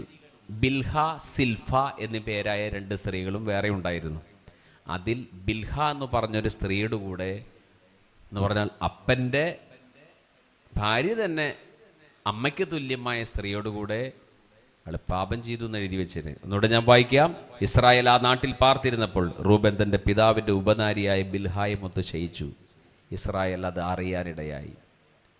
അതുകൊണ്ടാണ് എല്ലാവരെയും വിളിച്ചിട്ട് പറഞ്ഞു, വരൂ, ഭാവിയിൽ എന്ത് സംഭവിക്കാമെന്ന് പറഞ്ഞപ്പോൾ നീ ഗുണം പിടിക്കില്ല എന്ന് പറയാൻ കാരണം, നീ എൻ്റെ കിടക്കയിൽ കയറി എന്നെ ദ്രോഹിച്ചുവല്ലോ. ഇവിടെ ചില കാര്യങ്ങൾ നമുക്ക് ധ്യാനിക്കാനുണ്ട്, മെഡിറ്റേറ്റ് ചെയ്യാനുണ്ട്. മനുഷ്യനെ ദൈവം അനുഗ്രഹിക്കാത്തതിൻ്റെ ഒരു പ്രധാനപ്പെട്ട കാരണം, പലരും തെറ്റിപ്പോകുന്നത് കിടക്കയിലാണ്. കിടക്ക സുഖലോലുപതയെ കാണിക്കുന്ന പുതിയ നിയമത്തിൻ്റെ വാക്യം ഞാൻ കാണിക്കാം. മർക്കോസിൻ്റെ സുവിശേഷം 4-ാമത്തെ അധ്യായം 21-ാം വാക്യം. മർക്കോസ് 4:21. ബൈബിൾ കയ്യിലുള്ളവരുണ്ടെങ്കിൽ എടുക്കണം. മർക്കോസിൻ്റെ സുവിശേഷം 4-ാമത്തെ അധ്യായം 21-ാം വാക്യം. വിളക്ക് കൊളുത്തി ആരും, ബാക്കി പറയാമോ? അല്ല, അത് കാണാപ്പാടം പഠിച്ചത്. പുസ്തകത്തിൽ നോക്കൂ. മർക്കോസ് 4:21 ഒന്ന് വായിച്ച്. മർക്കോസ് 4:21. അവൻ അവരോട് പറഞ്ഞു, പേജ് നമ്പർ 55, പേജ് നമ്പർ 55, മർക്കോസിൻ്റെ സുവിശേഷം 4 വാക്യം 21. അവൻ അവരോട് പറഞ്ഞു, വിളക്ക് കൊണ്ടുവരുന്നത് പറയുടെ കീഴിലോ കട്ടിലിൻ്റെ അടിയിലോ വയ്ക്കാനാണോ? ആ വാക്കാണ് ഞാൻ എടുക്കുന്നത്. നമ്മുടെ വിഷയം കട്ടിലാണല്ലോ, പറ അവിടെ നിൽക്കട്ടെ. വിളക്ക് കൊണ്ടുവരുന്നത് പറയുടെ കീഴിൽ എന്ന് പറഞ്ഞിട്ട് കട്ടിലിൻ്റെ കീഴിൽ വെക്കാനാണോ? കട്ടിലിൻ്റെ കീഴിൽ വിളക്ക് വെച്ച് എങ്ങനെയുണ്ടാവും? സംശയം ഇന്ന് രാത്രി കിടന്നുറങ്ങുമ്പോൾ ഒരു മണ്ണെണ്ണ വിളക്ക് കത്തിച്ച് കട്ടിലിൻ്റെ കീഴെ വയ്ക്കുക, എന്നിട്ട് കിടന്നുറങ്ങാം. ആരെങ്കിലും പറഞ്ഞിട്ട് കിടന്നുറങ്ങണം, അല്ലെങ്കിൽ രാവിലേക്ക് ഉണ്ടാവില്ല, പല ഭാഗങ്ങളും കത്തിപ്പോയിട്ടുണ്ടാവും. പ്രിയപ്പെട്ടവരെ, കട്ടിലിൻ്റെ കീഴിൽ വിളക്ക് വെച്ച് എന്ത് പറ്റും? അത് നന്നായിട്ട് കത്തിക്കഴിഞ്ഞാൽ തീ പിടിക്കും അല്ലേ? അപ്പോൾ പലരുടെയും വെളിച്ചം നഷ്ടപ്പെടുന്നത്, ചിലർ പറയുടെ കീഴിൽ വെച്ചിട്ടാണ്.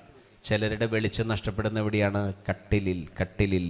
ദൈവം നൽകിയ ഏറ്റവും വലിയ അനുഗ്രഹമാണ് റൂബേന് കടിഞ്ഞൂൽ പുത്രസ്ഥാനം. കടിഞ്ഞൂൽ പുത്രൻ എന്ന് പറഞ്ഞാൽ ഏറ്റവും ആദ്യം ഉണ്ടാവുന്ന മകന് സ്വത്തിൽ കൂടുതലുണ്ട്.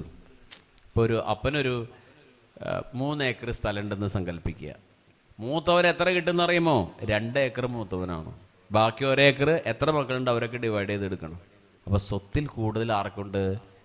മൂത്തവനുണ്ട്, കടിഞ്ഞൂൽ പുത്രസ്ഥാനം. അപ്പോൾ കടിഞ്ഞൂൽ പുത്രസ്ഥാനത്തിന് പ്രത്യേക അനുഗ്രഹമുണ്ട്. അതെല്ലാം ഈ പുള്ളിക്കാരൻ നശിപ്പിച്ചു. ആര് നശിപ്പിച്ചു? റൂബൻ. എന്തു പറ്റി? കട്ടിലിൽ വെളിച്ചം നഷ്ടപ്പെട്ടു. ധാരാളം ആളുകളുടെ വെളിച്ചം, ദൈവകൃപ നഷ്ടപ്പെടുന്ന സ്ഥലമാണ് കട്ടിൽ. സുഖലോലുപതയെ സൂചിപ്പിക്കുന്നു. അതുകൊണ്ട് ഇവിടെയാണ് മനുഷ്യൻ വീണു പോകുന്നത്. ആധുനിക മനുഷ്യൻ മുഴുവൻ വീണു പോകും. എത്ര നൂറ്റാണ്ടുകൾക്ക് മുമ്പ് എഴുതി വച്ചിരിക്കുന്നതാണ്.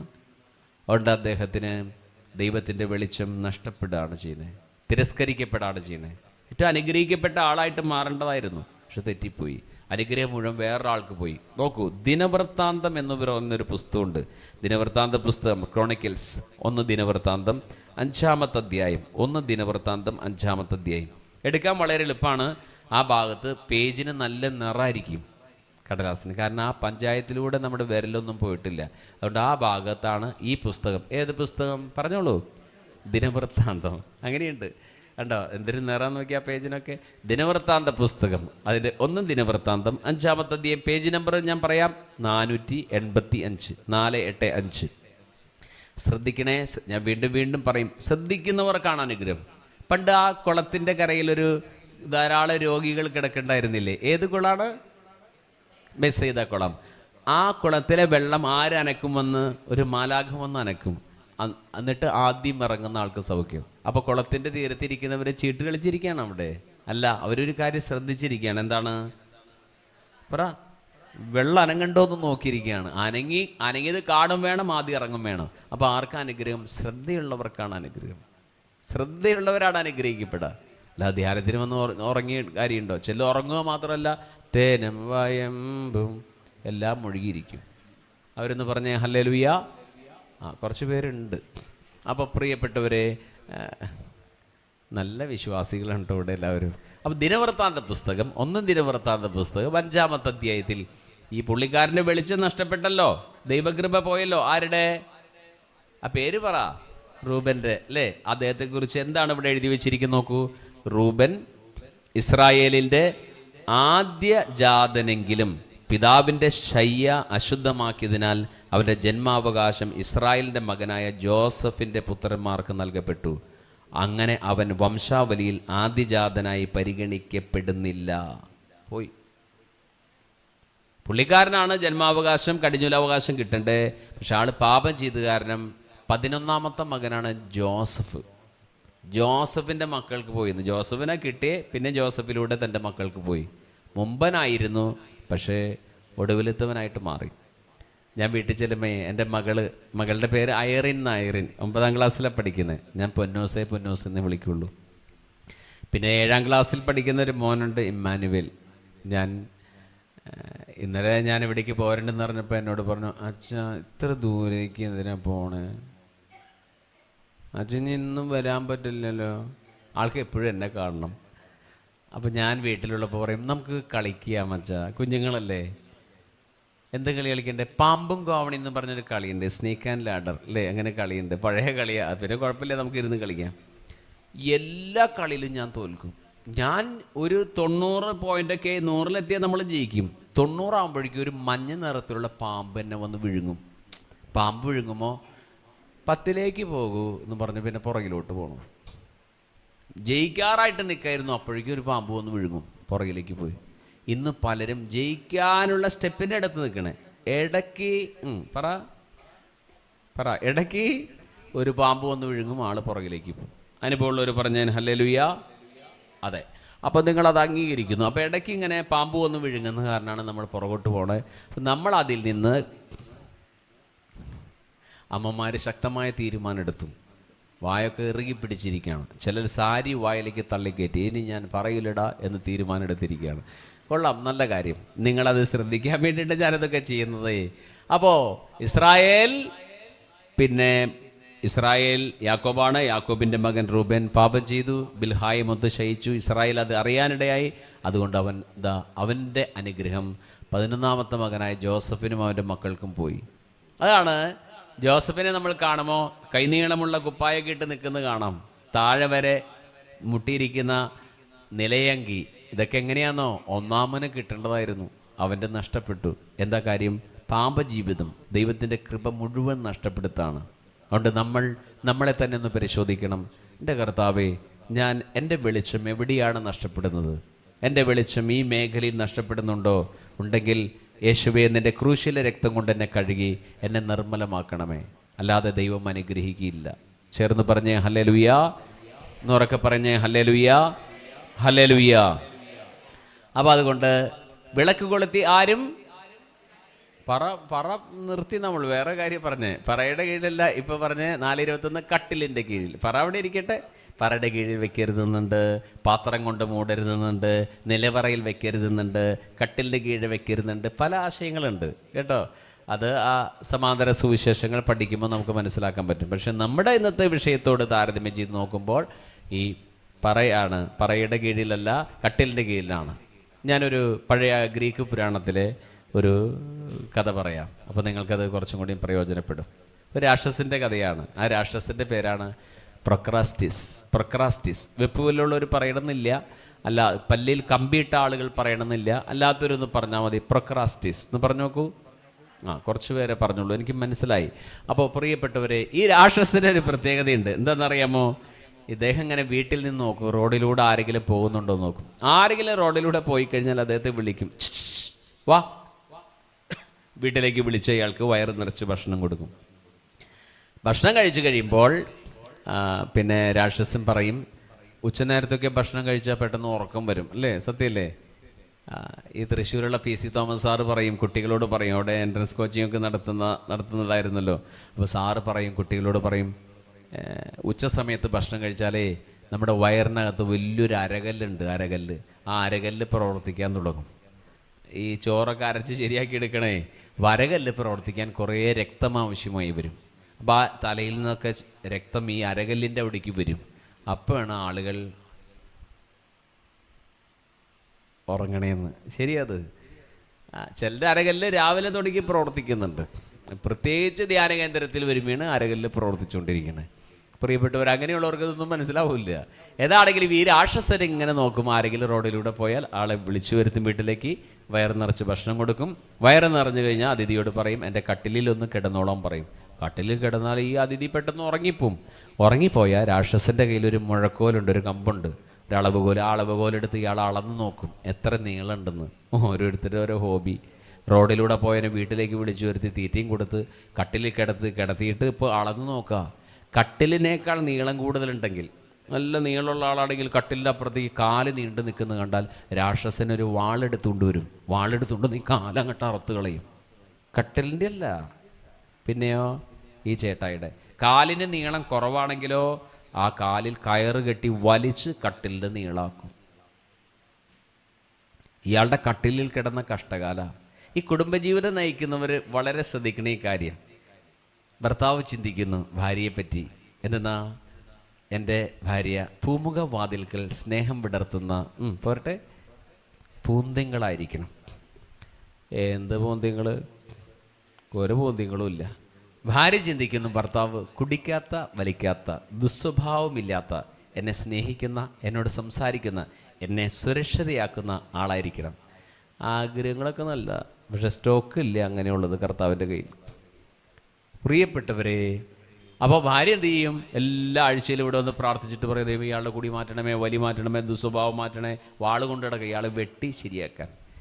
പള്ളി വരാത്ത ഭർത്താവിനെ കുറിച്ച് ഭാര്യ വലിച്ചു നീട്ടി, ഇങ്ങോട്ട് ഞാൻ പള്ളിയിൽ വരണ ആളാക്കും. ഒരൊറ്റ വിദ്യയുള്ളൂ ഇതിന്. ആ വാളില്ലേ, വാള്, പ്രൊക്രാസ്റ്റിനിസത്തിലെ വാള്. എന്നതുപോലെ നമ്മുടെ കയ്യിലുള്ള വാള് കർത്താവിൻ്റെ അൾത്താരയിൽ വെച്ചിട്ടൊരു പാട്ട് പാടണം. സർവവും യേശുനാഥനായി സമർപ്പണം. അങ്ങനെ പാടിയാൽ നല്ല സമാധാനമാവും.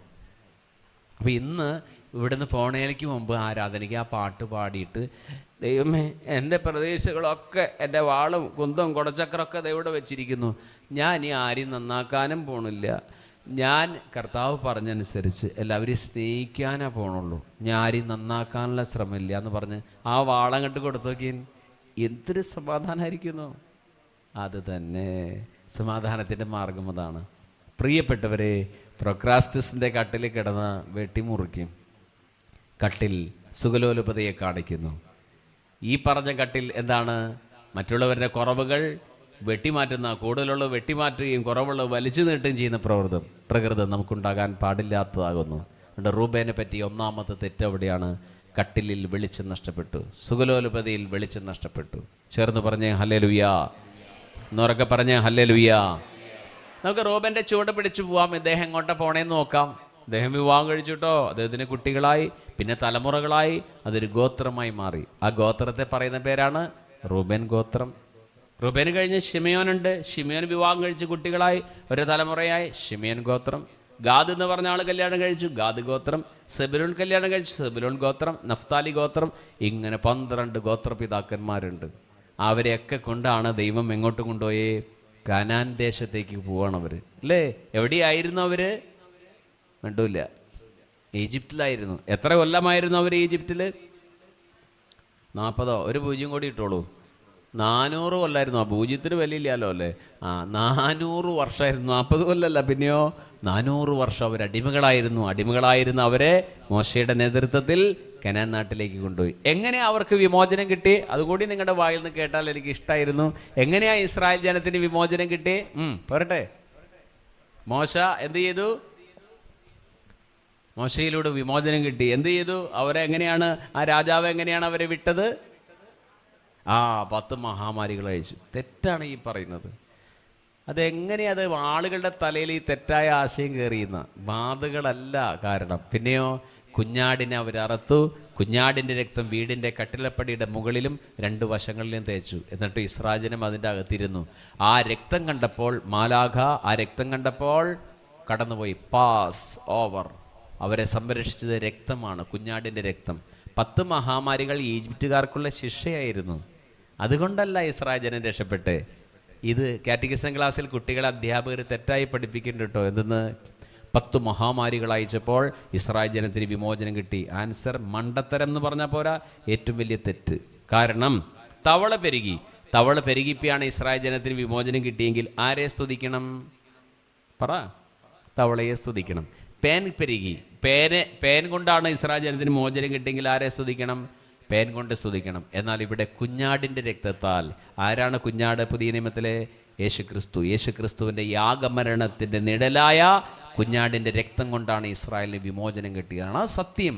അതാണ് വിമോചനത്തിൻ്റെ ആധാരം. കുഞ്ഞാടിൻ്റെ രക്തമാണ് വിമോചിപ്പിക്കുന്നത്. അതിൻ്റെ നിഴൽ മാത്രമാണത്, അല്ലാതെ 10 മഹാമാരികളല്ല. പറ. ഇസ്രായേൽ ജനത്തെ മോചിപ്പിച്ചത്. ഇനി ഇങ്ങോട്ടൊന്ന് ശ്രദ്ധിക്കണേ. 10 മഹാമാരികൾ ഈജിപ്തുകാരുടെ 10 ദൈവങ്ങളായിരുന്നു. ഈജിപ്തിലെ നദി, ഈജിപ്തിലെ ഇന്നുള്ള വലിയ നദിയാണ്, അന്നും ഇന്നുള്ള നദിയാണ് നൈൽ നദി. നൈൽ നദിയെ അവർ ദേവിയായിട്ട് കണ്ട് ആരാധിച്ചിരുന്നു. അതുകൊണ്ടാണ് ആ വെള്ളത്തെ ദൈവം എന്താക്കി മാറ്റിയത്? രക്തമാക്കി മാറ്റിയത്. തവളയെ ദൈവമായിട്ട് ആരാധിച്ചിരുന്നു, കാളയെ ദൈവമായിട്ട് ആരാധിച്ചിരുന്നു, പേനെ ദൈവമായിട്ട് ആരാധിച്ചിരുന്നു, ഈച്ചകളെ ദൈവമായിട്ട് ആരാധിച്ചിരുന്നു, സൂര്യനെ ദൈവമായിട്ട് ആരാധിച്ചിരുന്നു. സൂര്യദേവന്റെ പേരാണ് റാ എന്നാണ് സൂര്യദേവന്റെ പേര്. തവളയെ ദൈവമായിട്ട് ആരാധിച്ചിരുന്നു. ഹെക്ട് എന്നായിരുന്നു തവള ദൈവത്തിന്റെ പേര്. ഈച്ച പ്രാണി, അതിലെ ബെൽസബൂബ്, നോട്ട് ബെൽസബൂൽ, അത് പുതിയ നിയമത്തിൽ ബെൽസബൂബ്.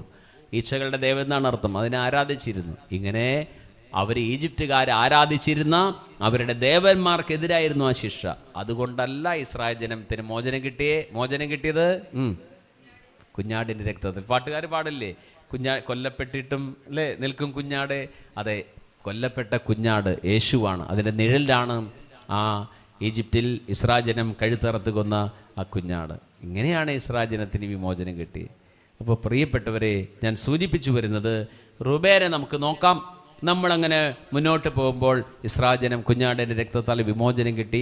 അവരിപ്പോൾ ഇതാ പോകുന്നു, ഈജിപ്തിൽ നിന്ന് കനാൻ നാട്ടിലേക്ക് പോകുന്നു. വഴിയൊന്നുമില്ല. ഏത് വഴി കൂടെ പോകും?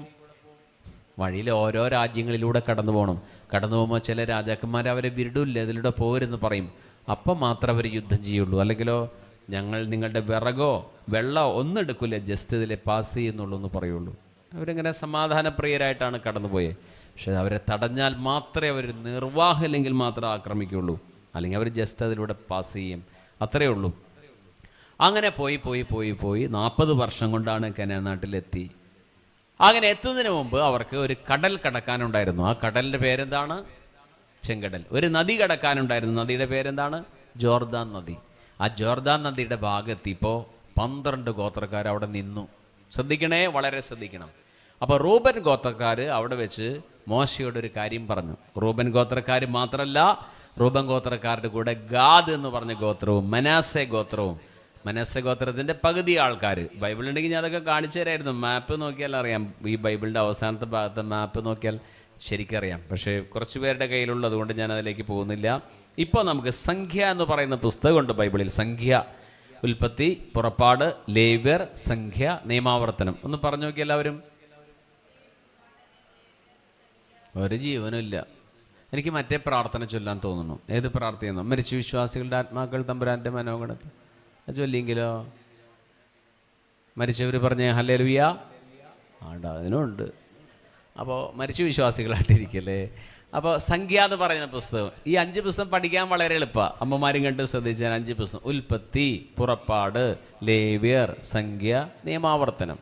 ഉൽപ്പത്തി ആദ്യത്തെ അക്ഷരം ഉ, പുറപ്പാട് പു, ലേവ്യർ ലേ, സംഖ്യ സം, നിയമാവർത്തനം നീ. കൂട്ടി വായിച്ചാൽ ഉപ്പു ലേസം നീ. ഉപ്പ് ലേസം നീ. ഇന്ന് ഉച്ചയ്ക്ക് ഇവിടെ എന്തെങ്കിലും ഭക്ഷണമൊക്കെ ഉണ്ടാവോ? കഞ്ഞിയൊക്കെ ഉണ്ടാവോ? അപ്പോൾ അടുത്ത ആളോട് പറയണം, മേരി ഉപ്പ് ലേസം നീ. 5 പുസ്തകമായി. ഉപ്പ് ലേസം നീ. ഒന്ന് പറഞ്ഞു നോക്കിയേ. ഉണ്ട് 5 പുസ്തകമായില്ലേ? ഭക്ഷണം കഴിക്കാതിരിക്കുമ്പോൾ ഉപ്പ് ലേസം നീ എന്ന് പറഞ്ഞാൽ 5 പുസ്തകമായി. ഉൽപ്പത്തി, പുറപ്പാട്, ലേവ്യർ, സംഖ്യ, നിയമാവർത്തനം. ചേർന്ന് പറഞ്ഞ ഹല്ലേലൂയ. ഞാൻ പറയട്ടെ, എപ്പോഴും കർത്താവ് വചനത്തിലൂടെയാണ് കേട്ടോ ഇടപെടുന്നത്. വചനം ശ്രദ്ധിക്കണം. ദൈവം തന്നെ വചനമാണ്. ആദിയിൽ വചനമുണ്ടായിരുന്നു, വചനം ദൈവത്തോടു കൂടിയായിരുന്നു, വചനം ദൈവമായിരുന്നു. വചനത്തിലൂടെ ഇടപെടുന്നത്. വചനം ശ്രദ്ധിക്കണം. വചനം ശ്രദ്ധിക്കുമ്പോഴാണ് അവർ അനുഗ്രഹിക്കപ്പെടുന്നത് കേട്ടോ. എല്ലാവരും വചനം ശ്രദ്ധിക്കണം. എത്ര പ്രായമുള്ള ആളുകളാണെങ്കിൽ കുഴപ്പമില്ല. വിദ്യാഭ്യാസമില്ല, ചെല്ലു പറയും ഞാൻ പഠിച്ചിട്ടൊന്നുമില്ല, എനിക്ക് മനസ്സിലാവില്ല. എന്നാര് പറഞ്ഞു? ഈ കർത്താവിൻ്റെ അപ്പോസ്തലന്മാരൊക്കെ PhD കാരായെന്ന് വിചാരിച്ചേ? മീൻപിടുത്തത്തിൽ PhD ഉണ്ട്, അല്ലാതൊന്നുമില്ല.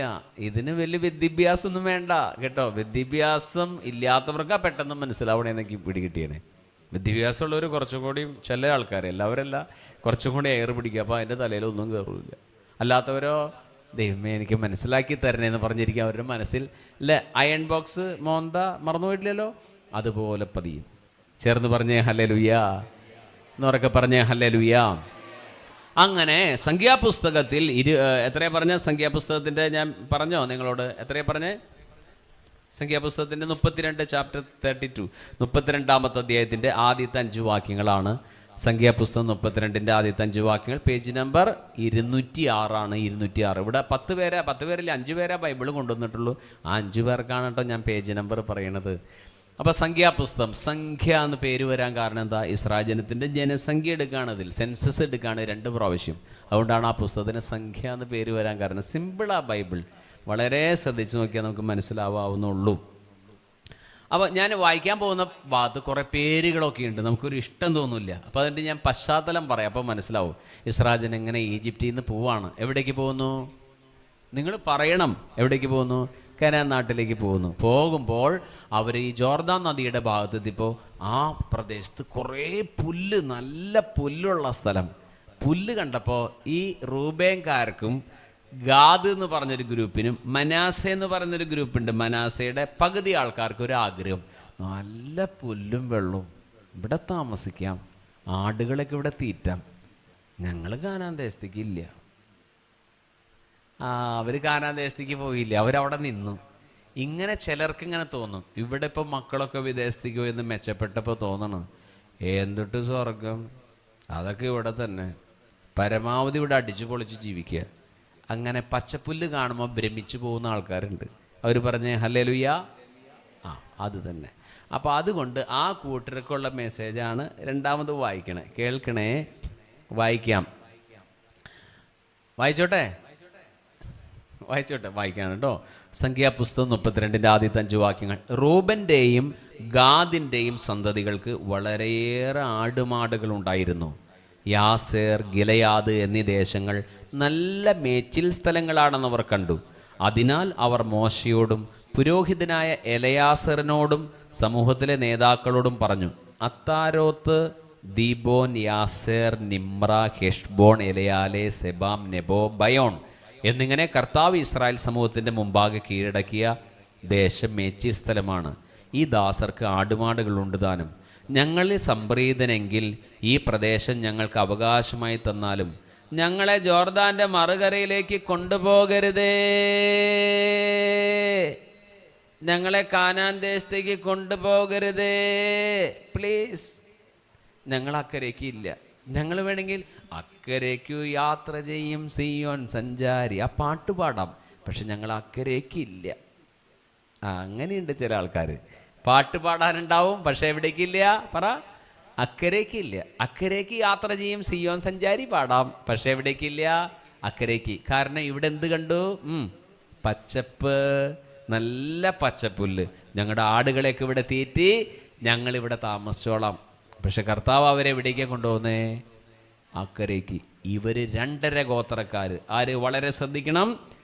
റൂബൻ, ഗാദ്, മനാസയുടെ പകുതി ഗോത്രക്കാർ, പകുതി ആൾക്കാർ, 2.5 ഗോത്രം. മനാസ ഇവിടെ കാണില്ല, അടുത്ത പോയിന്റിൽ വരുമ്പോൾ കാണാൻ പറ്റും. 2.5 ഗോത്രക്കാർ അക്കരയ്ക്ക് പോയില്ല. ഞാൻ നിലമ്പൂർക്ക് രാജിറാണി എന്ന് പറഞ്ഞ ആ ട്രെയിനിൽ അതിലെ വന്ന് വരും വഴി അതിൻ്റെ ഒരു 8 ബോഗി കണക്ഷൻ വിട്ടുപോയി ഷൊർണൂർ വെച്ച്.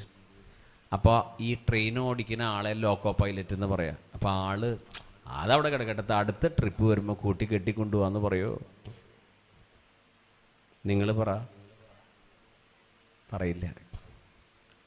ഇതുപോലെ ഇവർ കണക്ഷൻ വിട്ടു.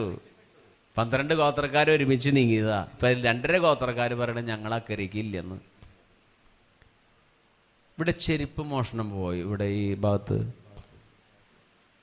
ഒന്നും പറയാത്തെന്നാ. ചിലപ്പോൾ ഇവിടെ അതേ കുഴപ്പമില്ല. ചില സ്ഥലത്ത് നിത്യരക്ഷത ഇടാൻ വന്നിട്ട് ആൾക്കാർ പാദരക്ഷയും കൊണ്ട് പോവുക. പള്ളിയിൽ വന്ന എന്തിനാണ്? പറഞ്ഞോളൂ. നിത്യരക്ഷ. എന്ത് രക്ഷ കിട്ടിയ ആൾക്കാർക്ക്? ചെരുപ്പ് പോയവർ മാത്രം ഒന്ന് കൈവർത്തിയും കാണട്ടെ. കണ്ടോ എത്ര പേരാണ് അവിടെ ഇവിടെയൊക്കെ ഉണ്ട്. നിങ്ങളൊരു കാര്യം ചെയ്യേണ്ടത്, പകരം വേറെ ചെരുപ്പ് കൊണ്ടുവരരുത്. കൊണ്ടുപോയി കഴിഞ്ഞാൽ എന്ത് പറ്റും? ആ പോയ ആൾക്കാർ വരുമ്പോൾ അവരുടെ ചെരുപ്പ് കാണാമല്ലോ, അവർ വേറെ ചെരുപ്പിട്ടുണ്ടോ. പോയ ആൾക്കാർ വേറെ ചെരുപ്പിടാതിരിക്കുക. മാത്രമല്ല, ഒരു ചെരുപ്പ്, ഒരു ജോഡിയുടെ ഒരു ചെരുപ്പ് നഷ്ടപ്പെട്ടാൽ പിന്നെ മറ്റേ ചെരുപ്പില്ലേ, ഡൈവേഴ്സായാൽ പിന്നെ ആൾ ജീവിക്കില്ല. ഡൈവേഴ്സായാൽ പിന്നെ അതിനെ കൊണ്ട് ഉപകാരമില്ല, അല്ലേ? ശരിയല്ലേ? ഞാൻ ഇനി ഒറ്റയ്ക്ക് ജീവിക്കുള്ളൂ എന്ന് ഏതെങ്കിലും ചെരുപ്പ് പറയാറുണ്ടോ? മുറിഞ്ഞു. അതുകൊണ്ട് അവർ മരിക്കണവരെ ഒരുമിച്ചാൽ നീങ്ങുള്ളൂ, ഒറ്റയ്ക്ക് നീങ്ങില്ല. ഇവിടെ നോക്കൂ, റൂബൻ ഗോത്രക്കാർ, ഗാദ് ഗോത്രക്കാർ, മനാസെ ഗോത്രക്കാർ എന്ത് കണ്ടപ്പം നിന്നു? പറഞ്ഞോളൂ. കേൾക്കണില്ല. പച്ചപ്പുല്ല് കണ്ടപ്പോൾ അവരവിടെ നിന്നു. അവരക്കരയ്ക്ക് പോയില്ല. പിന്നെ ഒരിക്കലും ഒരു അക്കരയ്ക്ക് പോയില്ല കേട്ടോ. ആ ഗ്രൂപ്പുകാരെ മറക്കരുത്. റൂബൻ, ഗാദ്, മനാസെ, ഇവർ 2.5 ഗോത്രക്കാർ അക്കരയ്ക്ക് പോയില്ല. വിശദമായിട്ടിത് മനസ്സിലാക്കാൻ ആഗ്രഹമുള്ളവർ ഇത് കഴിയുമ്പോൾ എൻ്റെ അടുത്ത് വന്നാൽ മതി. ഞാൻ അപ്പോൾ അതിൻ്റെ മാപ്പ് കാണിച്ചു തരാം, ബൈബിളിൻ്റെ അവസാനം. അത് കണ്ടാൽ കൃത്യമായിട്ട് മനസ്സിലാവും. അത് ആരെങ്കിലും പറഞ്ഞു തന്നാലേ മനസ്സിലാവുള്ളൂ, അല്ലാണ്ട് വെറുതെ നോക്കിയാൽ പിടികിട്ടില്ല. അവരക്കരയ്ക്ക് പോയില്ല. ഇതിനാണ് 2ാമത്തെ പോയിന്റ്. ആദ്യത്തെ പോയിന്റ് എവിടെയാണ്? കട്ടിലിൽ വെളിച്ചം നഷ്ടപ്പെട്ടു. വീട്ടിൽ ചെല്ലുമ്പോൾ നിങ്ങളുടെ ബെഡ്റൂമൊക്കെ നോക്കുക, കട്ടിൽ കാണുമ്പോൾ ഓർക്കുക, റൂബൻ. ഡബിൾ കോട്ട് കട്ടിലിൽ നോക്കി ഇങ്ങനെ പറയണം. എന്ത് പറയണം? റൂബൻ. വീടിൽ നിന്ന് ഇറങ്ങി വീടിൻ്റെ കിഴക്ക് വശത്തേക്ക് നോക്കുമ്പോൾ പുല്ലുകൾ ഇങ്ങനെ കാണാം. അപ്പം എന്ത് പറയണം? അത് തന്നെ, റൂബൻ. റൂബൻ മാത്രമല്ല, അവൻ്റെ കൂടെ ഗാദും മനാസയും ഒക്കെ കൂടി വീണതാണ്. പച്ചപ്പ് കണ്ടപ്പോൾ വീണ് പോയ ആൾക്കാരാണ്. ഒരു സഹോദരൻ എന്നോട് പറയായിരുന്നു, അവർക്ക് വളരെ പൈസയൊന്നുമില്ല, ഒരു ചായക്കടയൊക്കെ ആയിരുന്നു അവർക്ക്. അപ്പോൾ ചായക്കടയൊക്കെ നടത്തി ജീവിച്ചിരുന്നവർ പെൺകുഞ്ഞുങ്ങളെ പഠിപ്പിക്കാൻ നിവൃത്തിയില്ല. അതുകൊണ്ട് അനാഥശാലയിൽ വിട്ട് പഠിപ്പിച്ച് സിസ്റ്റേഴ്സൊക്കെ നോക്കുന്നൊരു സ്ഥാപനത്തിൽ പെൺകുട്ടികളെ കൊണ്ടാക്കി. അങ്ങനെ അവരവിടെ നിന്ന് സിസ്റ്റേഴ്സിൻ്റെ പരിപാലനയിൽ നന്നായിട്ട് വളർന്നു. അവർ നേഴ്സായി. അതിൽ പലരും, അതിലൊരുത്തി നേഴ്സിംഗ് പഠിച്ച് വിദേശത്ത് യൂറോപ്പിൽ പോയി ഭയങ്കര സമ്പത്തായി. അപ്പോൾ അവരുടെ പള്ളിയുടെ മുമ്പിലാണ് വീട് വിളിച്ചത്. പള്ളി ഒന്നുമില്ല, ഇവരുടെ വീട് കൊട്ടാരം പോലെയുള്ളതായി. അപ്പം ആങ്ങൾ അവളുടെ അടുത്ത് ചെന്ന് പറഞ്ഞു, എടി ഇത്ര വലിയ വീട് പണിയണോ? ഈ പള്ളി നോക്കിയാൻ, പള്ളി ചെറുതും നിൻ്റെ വീട് വലുതും. നിനക്ക് പഠിക്കണ സമയത്ത് 2 പാവാട ഉണ്ടായിരുന്നുള്ളൂ. നീ ഒരു പാവാട ഇട്ട് സിസ്റ്റേഴ്സിൻ്റെ അടുത്തേക്ക് നീ പോയിപ്പോൾ മറ്റേ പാവാട ഉണങ്ങാത്തത് കൊണ്ട് അപ്പൻ്റെ ചായപ്പീടിയുടെ പുകയത്തിട്ട് ഉണക്കി ഞാൻ പിറ്റേ ദിവസം കൊണ്ടുവന്ന് നീ മറന്നോ? നീ ഇങ്ങനെയൊന്നും ജീവിക്കരുതെന്ന് പറഞ്ഞപ്പോൾ അവള് ആങ്ങളോട്, അത് അന്തകാലം, ഇത് ഇന്തകാലം. ഇതാണ് അർത്ഥമില്ലാത്തതിന് അർത്ഥം കിട്ടിയ പോരട്ടെ, അർദ്ധരാത്രി കൊട പിടിക്കുക എന്ന് പറയുന്നത്. അങ്ങനത്തെ ജീവികളുണ്ട്. അങ്ങനെയുള്ള ആളുകൾ എളുപ്പമല്ല കരകയറി വരാൻ. അവർ അഹങ്കരിച്ചു പോവാണ്. മാതാവിൻ്റെ കീർത്തനത്തിലൊരു വാക്കില്ലേ, അഹങ്കാരികളെ ദൈവം ചിതറിക്കുകയും എളിമയുള്ളവർക്ക് കൃപ നൽകുകയും ചെയ്യുന്നു. ആ വാക്യം കണ്ടിട്ടില്ല അല്ലേ നിങ്ങൾ? കാണണം. അഹങ്കാരികളെ ദൈവത്തിന് അറപ്പാണ്. ഞാൻ ഭാവം, ഈഗോസെൻട്രിക് പേഴ്സണാലിറ്റി എന്നൊക്കെ പറയും. കൊള്ളത്തില്ല. ഞാൻ എൻ്റെ എനിക്ക് അടിച്ചു തകർക്കും ദൈവം അങ്ങനെയുള്ള ആളുകളെ. എളിമയുള്ള ആളുകൾ രക്ഷപ്പെട്ടു പോവുക. ഇവിടെയല്ലേ വലിയ തേക്കൊക്കെയുള്ള സ്ഥലം അല്ലേ? ഒന്നും മിണ്ടാത്ത നിലമ്പൂർ അല്ലേ? വലിയ വലിയ മരത്തിൽ കൊടുങ്കാറ്റ് പിടിക്കുമ്പോഴല്ലോ അതൊക്കെ ഒടിഞ്ഞു വീഴും. ഈ കുറുന്തോട്ടി മുക്കുറ്റിയില്ലേ, അതിമയൊന്നും എന്ത് പിടിക്കില്ല? കൊടുങ്കാറ്റ് പിടിക്കില്ല. നിങ്ങൾ ഏത് ജീവികളാണ്?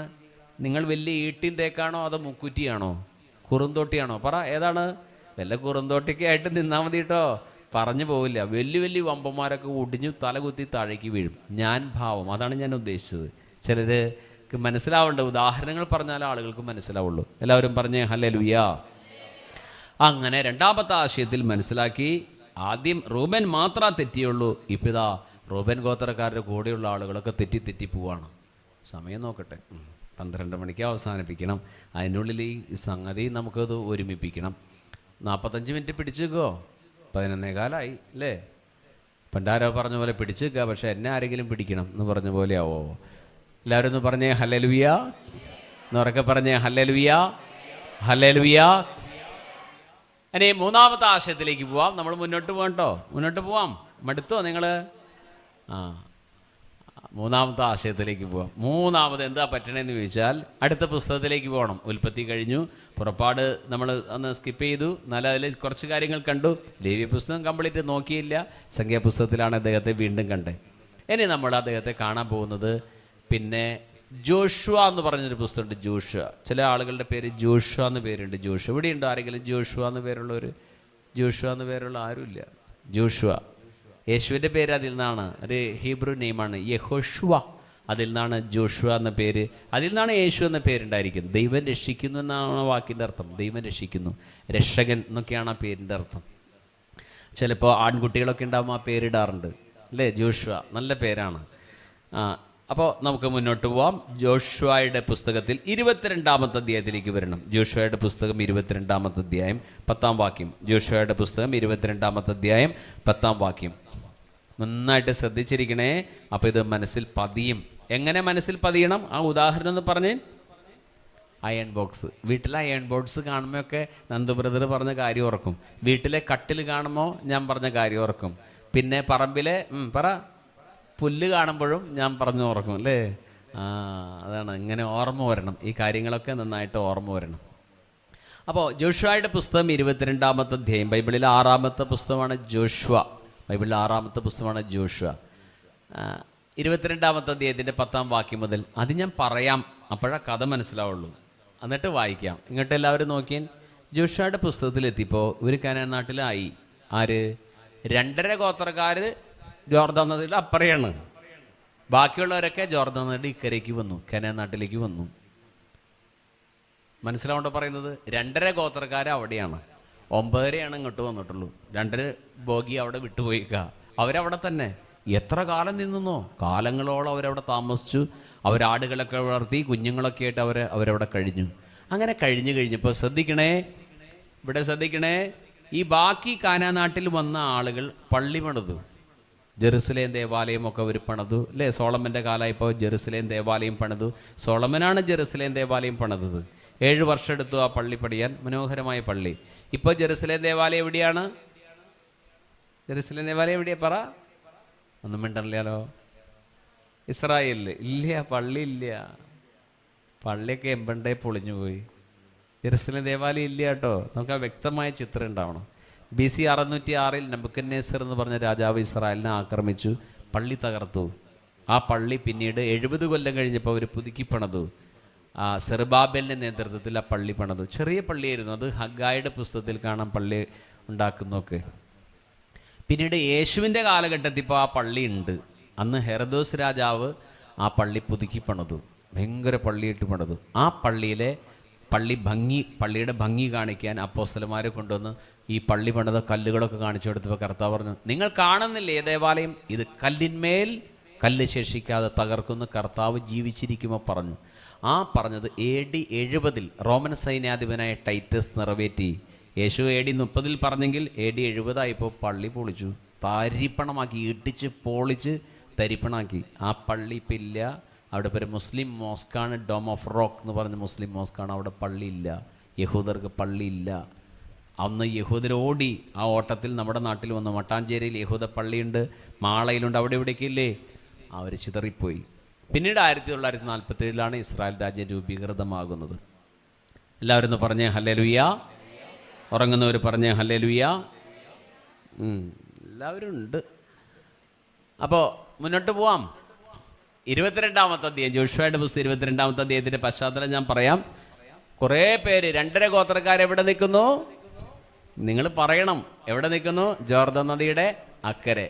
കുറേ പേര് ഇക്കരയ്ക്ക് വന്നു. ഇക്കരയ്ക്ക് വന്ന ആളുകളുടെ അടുത്താണ് എന്തുള്ളൂ? പള്ളിയും പിന്നെ പുരോഹിതന്മാരും ആരാധനയൊക്കെ ഇവിടെയുള്ളൂ. മറ്റോടെ എന്ത് മാത്രമേ ഉള്ളൂ? ആട്. കണ്ട, നിങ്ങൾക്ക് കൃത്യമായിട്ട് മനസ്സിലായി. അവർക്ക് ആടും പുല്ലും വെള്ളവും പിന്നെ പിള്ളേരും കുറേ ഉണ്ടായിട്ടുണ്ട്. അപ്പോൾ അവരിങ്ങനെ ചിന്തിക്കുകയാണ്, അവിടുത്തെ പിള്ളേർ, അപ്പച്ചാ പള്ളി അപ്പുറത്തല്ലേ, പുരോഹിതന്മാരപ്പുറത്തല്ലേ, അപ്പം ഇവിടെ ഒന്നുമില്ലല്ലോ. അപ്പോൾ അവർ പറഞ്ഞു, അതിനിപ്പോൾ എന്താ കൂടെ പള്ളി ഉണ്ടാക്കാമെന്ന് പറഞ്ഞു. അവരവിടെ യാഗപീഠം ഉണ്ടാക്കി. അങ്ങനെ ഉണ്ടാക്കാൻ പാടില്ല.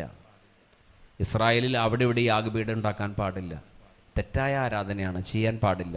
ഞാൻ ഒരു ഉദാഹരണം പറയട്ടെ. നമ്മുടെ അപ്പനും അമ്മയും പ്രായമുള്ളവരാ. അവർക്ക് നമ്മളുണ്ടാക്കുന്ന ഭക്ഷണം കൊടുക്കോ, അത് അവർ വേറെ വേറെ അടുപ്പുണ്ടാക്കി കഴിയാണോ? മിണ്ടല്ലോ. അങ്ങനെ ഒരു വീട്ടിൽ അങ്ങനെ 2 അടുപ്പുണ്ടാക്കി കഴിയുന്നത് ശരിയാണോ? അല്ല. എന്നതുപോലെ തന്നെ ഇസ്രായേലിൽ അങ്ങനെ യാഗപീഠം ഉണ്ടാക്കി ആരാധന നടത്താൻ പാടില്ല. ഇവരങ്ങനെ യാഗപീഠം ഉണ്ടാക്കിയപ്പോൾ ഇസ്രായേൽ ജനം അതറിഞ്ഞു. കനാൻ നാട്ടിൽ പോയവരറിഞ്ഞു. അവരവിടെ നിന്ന് ഒരു സൈന്യമായിട്ട് വന്നു ഇവരെ ആക്രമിക്കാൻ. ഇവർ ചോരയ്ക്ക് ചോരയാണ് അല്ലേ, ഒരേ ഗോത്രക്കാരാണ്, ഒരു അപ്പൻ്റെ മക്കളാണ്, ഇവർ തല്ലുകൂടാൻ പാടില്ല. പക്ഷേ ഈ 2.5 ഗോത്രക്കാരിൽ റൂബൻ ഗോത്രക്കാരും ഗാദ് ഗോത്രക്കാരും മനാസയുടെ പകുതി ആൾക്കാരും പറഞ്ഞു, ഞങ്ങൾ വെറുതെ ഒരു യാഗവീട് ഉണ്ടാക്കിയിട്ടുള്ളൂ, ഒരു മുട്ടനാടിനെ പോലെ ഇവിടെ യാഗം അർപ്പിച്ചിട്ടില്ല എന്ന് പറഞ്ഞു. അതുകൊണ്ട് മാത്രം അവരോട് യുദ്ധം ചെയ്തില്ല. നമ്മൾ അതിൽ നിന്ന് പഠിക്കേണ്ട കാര്യം തെറ്റായ ആരാധന. ഇവർ ശരിക്കും എങ്ങോട്ട് പോകണം?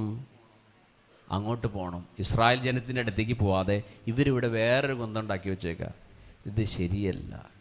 നമ്മൾ നമ്മുടെ സഭയിൽ നിന്ന് പറ വേറെ എങ്ങും പോണ്ട. മച്ചി പശുവിനെ തൊഴുത്ത് മാറ്റി കെട്ടിയാൽ ചെന പിടിക്കുമെന്ന് പറയുന്നത് വെറുതെയാണ്. അതിനേക്കാൾ നല്ല ഉദാഹരണം എനിക്ക് അറിഞ്ഞുകൂടെ പറയാൻ. പശുവിന് ചെന പിടിക്കണില്ല, അതുകൊണ്ട് തൊഴുത്ത് മാറ്റി കെട്ടിയിട്ട് കാര്യമുണ്ടോ? നീ ഇവിടെ തന്നെ നിന്നാൽ മതി. നീ ഇവിടെ തന്നെ നിന്ന് ദൈവത്തിൻ്റെ വചനം കേട്ട് നീ ജീവിത വിശുദ്ധി പാലിച്ചു നോക്കി, ഇവിടെ ഇട്ട് തന്നെ ദൈവം നിന്നെ അനുഗ്രഹിക്കും. നീ ദൈവത്തെ മുറുകെ പിടിക്കുക, ദൈവത്തെ സ്നേഹിക്കുക, യേശുവിനെ നിന്റെ ഹൃദയത്തിൽ ഇടം കൊടുക്കുക, പാപകരമായ കാര്യങ്ങൾ ഉപേക്ഷിക്കുക. ഇത്രയും ചെയ്താൽ മതി. നീ വേറെ ഒരു അഭ്യാസം വേണ്ട. പാപം ഉപേക്ഷിച്ച് കർത്താവിൻ്റെ കൂടെ നിന്നാൽ മതി. കർത്താവ് നമ്മെ അനുഗ്രഹിക്കും. അപ്പോൾ ഇവർ ആരാധനയിൽ തെറ്റിപ്പോയി. ആരാധന വളരെ പ്രധാനപ്പെട്ടാണ്. ആരാധന എന്ന് പറഞ്ഞാൽ ഞാനൊരു സിമ്പിൾ ഉദാഹരണം പറയാം. ദൈവത്തോടുള്ള അതിയായ സ്നേഹമാണ് ആരാധന. ക്രിക്കറ്റ് കളി കണ്ടുകൊണ്ടിരിക്കുകയായിരുന്നു, ധോണി കളിച്ചുകൊണ്ടിരിക്കും. പഴയ കാലത്ത് ഗാലറിയിൽ കളി കണ്ട പെണ്ണ് ഊടി ഗാലറിയിൽ നിന്ന് ഈ ഗ്രൗണ്ടിലേക്ക് ഒരു ചാട്ടണം. ആ പെണ്ണ് ഓടിച്ചെന്ന് ധോണിനെ കെട്ടിപ്പിടിച്ച് കവളിൽ 2 ഉമ്മ കൊടുത്തു. ആളുകളൊക്കെ വന്ന് അവളെ പിടിച്ചു മാറ്റി. അവൾക്ക് എന്ത് തോന്നി? ധോണിയോട് എന്ത് തോന്നി? ആരാധന. കണ്ടോ? ഇത് തന്നെയാണ് കർത്താവിനോട് ആരാധന തോന്നണം. ആരാധന.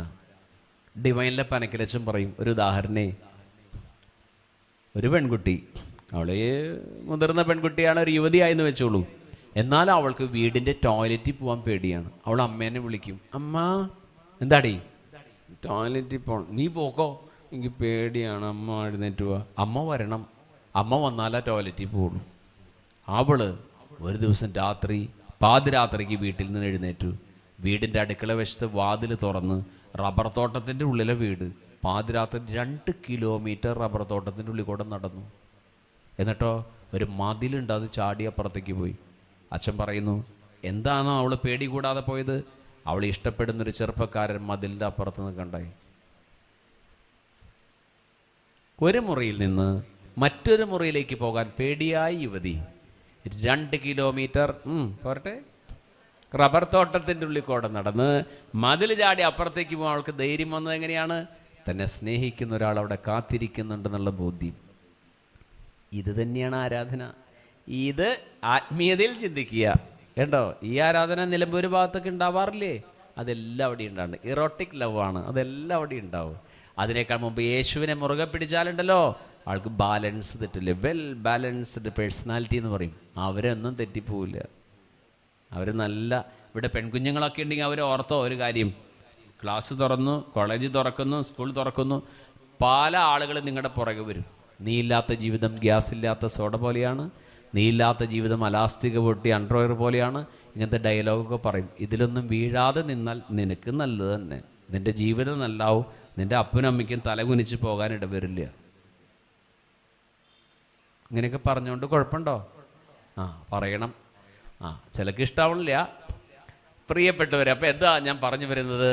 ആരാധനയിൽ തെറ്റി. ആരാധന ഏറ്റവും പ്രധാനപ്പെട്ട ഈശോയ്ക്ക് ഇടം കൊടുക്കുക. പട്ടാളക്കാർക്ക് 1.5 മാസം കൂടുമ്പോൾ 6 കുപ്പി മദ്യം കിട്ടും. ചേട്ടന്മാർക്ക് ശരിക്കും അറിയാം. അതിൻ്റെ പേരാണ് കോട്ട. കോട്ട ടിപ്പിൻ്റെ കോട്ടയല്ല കേട്ടോ. ചിലത് പറയുമ്പോൾ ഇങ്ങനെയൊക്കെ കാണിക്കും. പക്ഷെ എൻ്റെ അച്ഛനല്ലേ എന്ത് ചെയ്തെന്നറിയാമോ? അച്ഛൻ രാവിലെ ഞാൻ എല്ലാ ദിവസവും അച്ഛനും അമ്മയ്ക്കും എല്ലാവർക്കും വേണ്ടി ഞാൻ പ്രാർത്ഥിക്കാറുണ്ട്. മരിച്ചുപോയി 2 പേരും. അങ്ങനെ ഒരു ദിവസം വെളുപ്പിന് 4 മണിക്ക് അച്ഛൻ എഴുന്നേറ്റ് എൻ്റെ ബെഡ്റൂമിൽ വന്നു, ലൈറ്റ് ഓൺ ചെയ്തു. വെളിച്ചം എൻ്റെ കണ്ണിൽ തട്ടിയപ്പോൾ ഞാൻ കട്ടിലിൽ എഴുന്നേറ്റിയിരുന്നു. അച്ഛൻ ആ പാസ്ബുക്ക് എൻ്റെ മുമ്പിൽ വെച്ച് വലിച്ചു കീറി. ഏത്?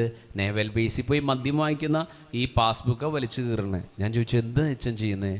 അച്ഛൻ പറഞ്ഞു, നന്ദു, വലുതാകുമ്പോൾ പറയരുത് കേട്ടോ അച്ഛനൊരു ദുർമാതൃക നൽകിയെന്ന്. ഇന്ന് മുതൽ അച്ഛൻ മദ്യപിക്കില്ല. ഇത് നമുക്ക് വേണ്ടടാ നമ്മുടെ വീട്ടിൽ. പിന്നെ ഒരിക്കലും എൻ്റെ വീട്ടിൽ മദ്യം കയറ്റിയിട്ടില്ല. ദൈവത്തിൻ്റെ നാമത്തിന് മഹത്വം ഉണ്ടാകട്ടെ. പ്രിയപ്പെട്ടവരെ, എൻ്റെ കുട്ടികൾക്ക് പറയാൻ പറ്റില്ല എന്തെന്ന്, അവരുടെ അച്ഛൻ കുടിക്കുമെന്ന്.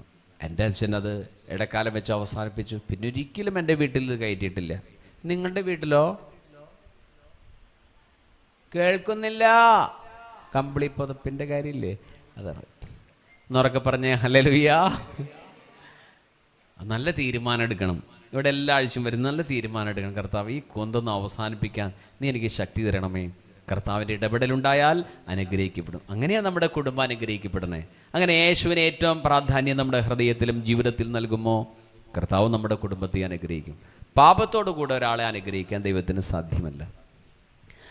ചേർന്ന് പറഞ്ഞേ ഹല്ലേലൂയ. 3 ആശയങ്ങൾ പറഞ്ഞു.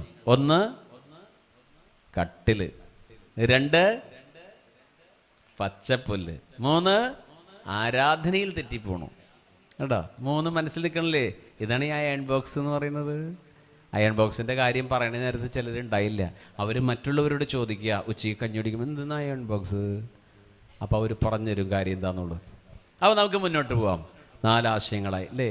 കുറേ കാലം കഴിഞ്ഞു. പിന്നെയും ഇസ്രായേൽ ജനത്തിൻ്റെ ഒരു സംഭവം ഉണ്ടായി. അത് ന്യായാധിപന്മാർ എന്ന് പറയുന്ന പുസ്തകം. ന്യായാധിപന്മാർ ബൈബിളിൽ 12 ന്യായാധിപന്മാരെ പറ്റി പറയുന്നുണ്ട്. ഏതെങ്കിലും ഒരു ന്യായാധിപൻ്റെ പേര് പറയാമോ? നിങ്ങൾക്കറിയാം, പറയാഞ്ഞിട്ടാ. ന്യായാധിപനാന്ന് അറിയാഞ്ഞിട്ടാ. സാംസൺ കേട്ടിട്ടില്ലേ? ന്യായാധിപനാണ്. ഏഹൂദ് കേട്ടിട്ടില്ലല്ലോ? കേട്ടിട്ടില്ല. ഷങ്കാർ കേട്ടിട്ടില്ലല്ലോ? കേട്ടിട്ടില്ല. പുസ്തകം വായിക്കാറില്ല. എല്ലാ ദിവസവും തൊട്ട് മുത്തുക മുത്തുക മുത്തുക. ബൈബിൾ മുത്തി പേജ് മുഴുവൻ കീറി. ഈശോയുടെ രൂപമൊക്കെ തോട്ട് ഉണ്ണീശോയുടെ കൈയൊക്കെ ആൾക്കാർ ഓടിച്ചു കൊണ്ടുപോയി. അങ്ങനെയുള്ള ആൾക്കാരുണ്ട്. മുത്തണേനെ സ്വർഗത്തിൽ പോകുന്നവൻ ആരാണ്? നമ്മളെ പോകുള്ളൂ. ഇത് വായിച്ചു പഠിച്ചിട്ട് ആരെങ്കിലും പോകുന്നത് എനിക്ക് വലിയ സംശയമാണ് പ്രിയപ്പെട്ടവരെ. അതുകൊണ്ട് നിങ്ങൾ ഈ ക്ലാസ്സൊക്കെ കഴിയുമ്പോൾ ഇവിടെയൊക്കെ ബൈബിൾ ഉണ്ടെങ്കിൽ ഒരു ബൈബിൾ സ്വന്തമായിട്ട് മേടിക്കുക. എന്നിട്ടൊന്ന് വായിച്ചു നോക്ക്. ആദ്യമൊന്നും നമുക്ക് പിടി കിട്ടില്ല. വിടരുത്. വീണ്ടും വീണ്ടും വായിക്കുക.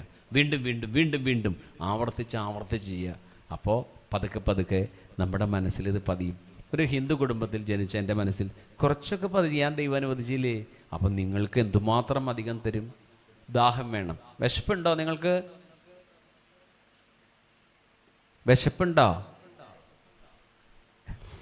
ഇപ്പോൾ ഉണ്ടെന്ന് പറയുന്നുണ്ട് അല്ലേ? എന്ത് വിശപ്പാണ്? വചനം കേൾക്കാനുള്ള വിശപ്പ്. അതാണ് നമുക്ക് ഉണ്ടാവേണ്ടത് കേട്ടോ. വചനം പറയുന്ന ആൾക്ക് ഒരു പ്രസക്തി ഇല്ല കേട്ടോ. വചനമായ ദൈവത്തിനാണ് പ്രസക്തി. ഞങ്ങളൊക്കെ സാധാരണ മനുഷ്യർ, നിങ്ങളെക്കാളും ഒരു പടി താഴെ. അതുകൊണ്ട് യേശുവിനെ മാത്രം നോക്കിയാൽ മതി. ചേർന്ന് പറഞ്ഞേ ഹല്ലേലൂയ. ന്യായാധിപന്മാരുടെ പുസ്തകം ജോഷുവയുടെ പുസ്തകം കഴിഞ്ഞിട്ട് അടുത്ത പുസ്തകമാണ് ന്യായാധിപന്മാരുടെ പുസ്തകം. 4-ാമത്തെ അധ്യായത്തിൽ 2 പേരുകൾ കാണാം. ആരാന്നറിയാമോ? Deborah, Barack. ദബോറ ഒരു പ്രവാചികയായിരുന്നു. ബാറക്ക് ഈ ദബോറയുടെ കൂടെയുള്ളൊരു സുഹൃത്ത് തന്നെയാണ്. Deborah, Barack. ദബോറ വാക്കിൻ്റെ അർത്ഥം തേനീച്ച, ബാറക് അർത്ഥം ഇടിമിന്നൽ. നല്ല പേരാ അല്ലേ, തേനീച്ചയും ഇടിമിന്നൽ. ഈ ദബോറയുടെ പ്രത്യേകത എന്താണെന്നറിയാമോ? എല്ലാ ദിവസവും ഒരു ഈന്തപ്പനയുടെ ചുവട്ടിൽ ചെന്നിരിക്കും. അവിടെ ചെന്നിരുന്നാൽ ആളുകളൊക്കെ അവളുടെ അടുത്ത് പ്രാർത്ഥിക്കാൻ വരും. അങ്ങനെ അവർക്കൊക്കെ നല്ല സന്ദേശങ്ങളൊക്കെ കൊടുത്ത് അവരെ ആശ്വസിപ്പിച്ച് മനസ്സിന് ബലം കൊടുക്കുന്ന ആളാണ് ദബോറ. നമുക്ക് അങ്ങനെ ഒരു സ്ഥലമുണ്ടോ വീട്ടിൽ? ഈ സിസ്റ്റേഴ്സിൻ്റെ കോൺവെൻറ്റിൽ ഞാൻ കണ്ടിട്ടുണ്ട് മദർ ഇരിക്കുന്ന സ്ഥലം. അതങ്ങനെ ചാപ്പലിൽ എവിടെയെങ്കിലും വന്നിരിക്കും. ഇരിക്കുന്ന സ്ഥലം, തലയെ വെക്കണ സ്ഥലമൊക്കെ ആ ഭിത്തിയിൽ ഇങ്ങനെ ശരിക്കും സിസ്റ്റർ എഴുന്നേറ്റ് പോയാലും സിസ്റ്ററുടെ ഒരു രൂപം കാണാം അവിടെ. അങ്ങനെ നിങ്ങളുടെ വീട്ടിൽ അങ്ങനെ ഒരു സ്ഥലം ഉണ്ടോ? ഉണ്ട്. എവിടെയാണെന്നോ? TV കാണാനിരിക്കുന്ന സ്ഥലം. അവിടെ ഇരുന്ന് കുഴിഞ്ഞു. തോണ്ടി തോണ്ടി ഞാൻ തളർന്നു, ചൂണ്ടുവിരൽ തേഞ്ഞു മാഞ്ഞു. അങ്ങനെ ചില സ്ഥലങ്ങളുണ്ട്. അവരൊന്ന് പറഞ്ഞേ ഹല്ലേലൂയ. ഒന്ന് ഒതുങ്ങിയിട്ടുണ്ട് കേട്ടോ, വളരെയധികം ഒതുങ്ങിയിട്ടുണ്ട്. അപ്പോൾ പ്രിയപ്പെട്ടവരെ, നിങ്ങളുടെ മുഖവും നിങ്ങളുടെ ചിരിയും സന്തോഷം കാണുമ്പോൾ എനിക്ക് സന്തോഷമാണ്. വചനം കേൾക്കുമ്പോൾ നിങ്ങൾക്ക് ആ സന്തോഷവും സമാധാനം ഉണ്ടാകുമ്പോൾ എനിക്കും സന്തോഷമാണ്. പ്രത്യേകിച്ച് അമ്മമാർ ധാരാളം വിഷമങ്ങൾ അനുഭവിക്കുന്നവർ, അവർ സന്തോഷത്തോടെ കടന്നു പോകുമ്പോൾ എനിക്കും സന്തോഷമാണ് പ്രിയപ്പെട്ടവരെ. അപ്പോൾ അതുകൊണ്ട് എന്ത് പറ്റിയെന്ന് അറിയാമോ? ഈ ദബോറ, ബാറക്, ഇവർ 2 ആളെ പറ്റിയാണ് 4-ാമത്തെ അധ്യായത്തിൽ. വലിയൊരു വിഷയം, അതിലേക്കൊന്നും ഞാൻ കടക്കുന്നില്ല, പിന്നീട് ഒരു ദിവസം പഠിക്കാം. എന്തുമാത്രം കാര്യങ്ങളാണോ! പാഞ്ചാലിയുടെ സാരി അഴിച്ചു പോലെ തീരൂല്ല, അഴിഞ്ഞാലും തീരാത്ത പോണ ഈ പുസ്തകം. ഇത് കഴിയില്ല, ഒരു സാഗരാണ് പ്രിയപ്പെട്ടവരെ. അപ്പോൾ ഈ ദബോറയുടെ കീർത്തനമാണ് അടുത്ത അധ്യായത്തിൽ. ദബോറയുടെ കീർത്തനം 5-ാമത്തെ അധ്യായത്തിൽ കാണാം. ദബോറയുടെ കീർത്തനം, സാമുവേലിന്റെ പുസ്തകത്തിൽ ഹന്നയുടെ കീർത്തനം, ലൂക്കായുടെ സുവിശേഷത്തിൽ ആരുടെ കീർത്തനം? മാതാവിൻ്റെ കീർത്തനം. ഈ കീർത്തനങ്ങളൊക്കെ എല്ലാ കീർത്തനങ്ങളും കൂടി പഠിച്ചു നോക്കിയാൽ മാതാവ് പുതിയ നിയമത്തിൽ പറയുന്നതൊക്കെ പഴയ നിയമത്തിൽ പറയുന്ന പല വാക്കുകളാണ്. അതിൻ്റെ അർത്ഥം എന്നാ?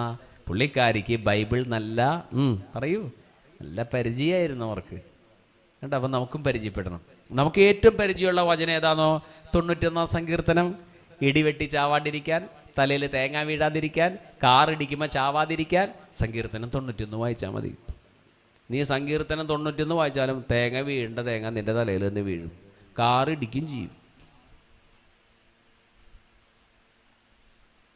എന്തിങ്ങനെ അർത്ഥം മുറിച്ച് പറയണം? അങ്ങനെയാണ് 91-ാം സങ്കീർത്തനത്തിൽ എഴുതി വെച്ചിരിക്കുന്നത്. അവൻ സ്നേഹത്തിൽ എന്നോട് ഒട്ടി നിൽക്കുന്നതിനാൽ ഞാൻ അവനെ സംരക്ഷിക്കും. അവളെ നമ്മൾ യേശുവിനോട് ഒട്ടി നിൽക്കുമ്പോഴാണ് സംരക്ഷണം, അല്ലാതെ ഇത് വായിക്കുമല്ല. അതുകൊണ്ട് ചിലർ കാറിൻ്റെ പുറകിൽ സാം 91 എഴുതി വയ്ക്കും, കാർ ഇടിക്കാണ്ടിരിക്കാൻ.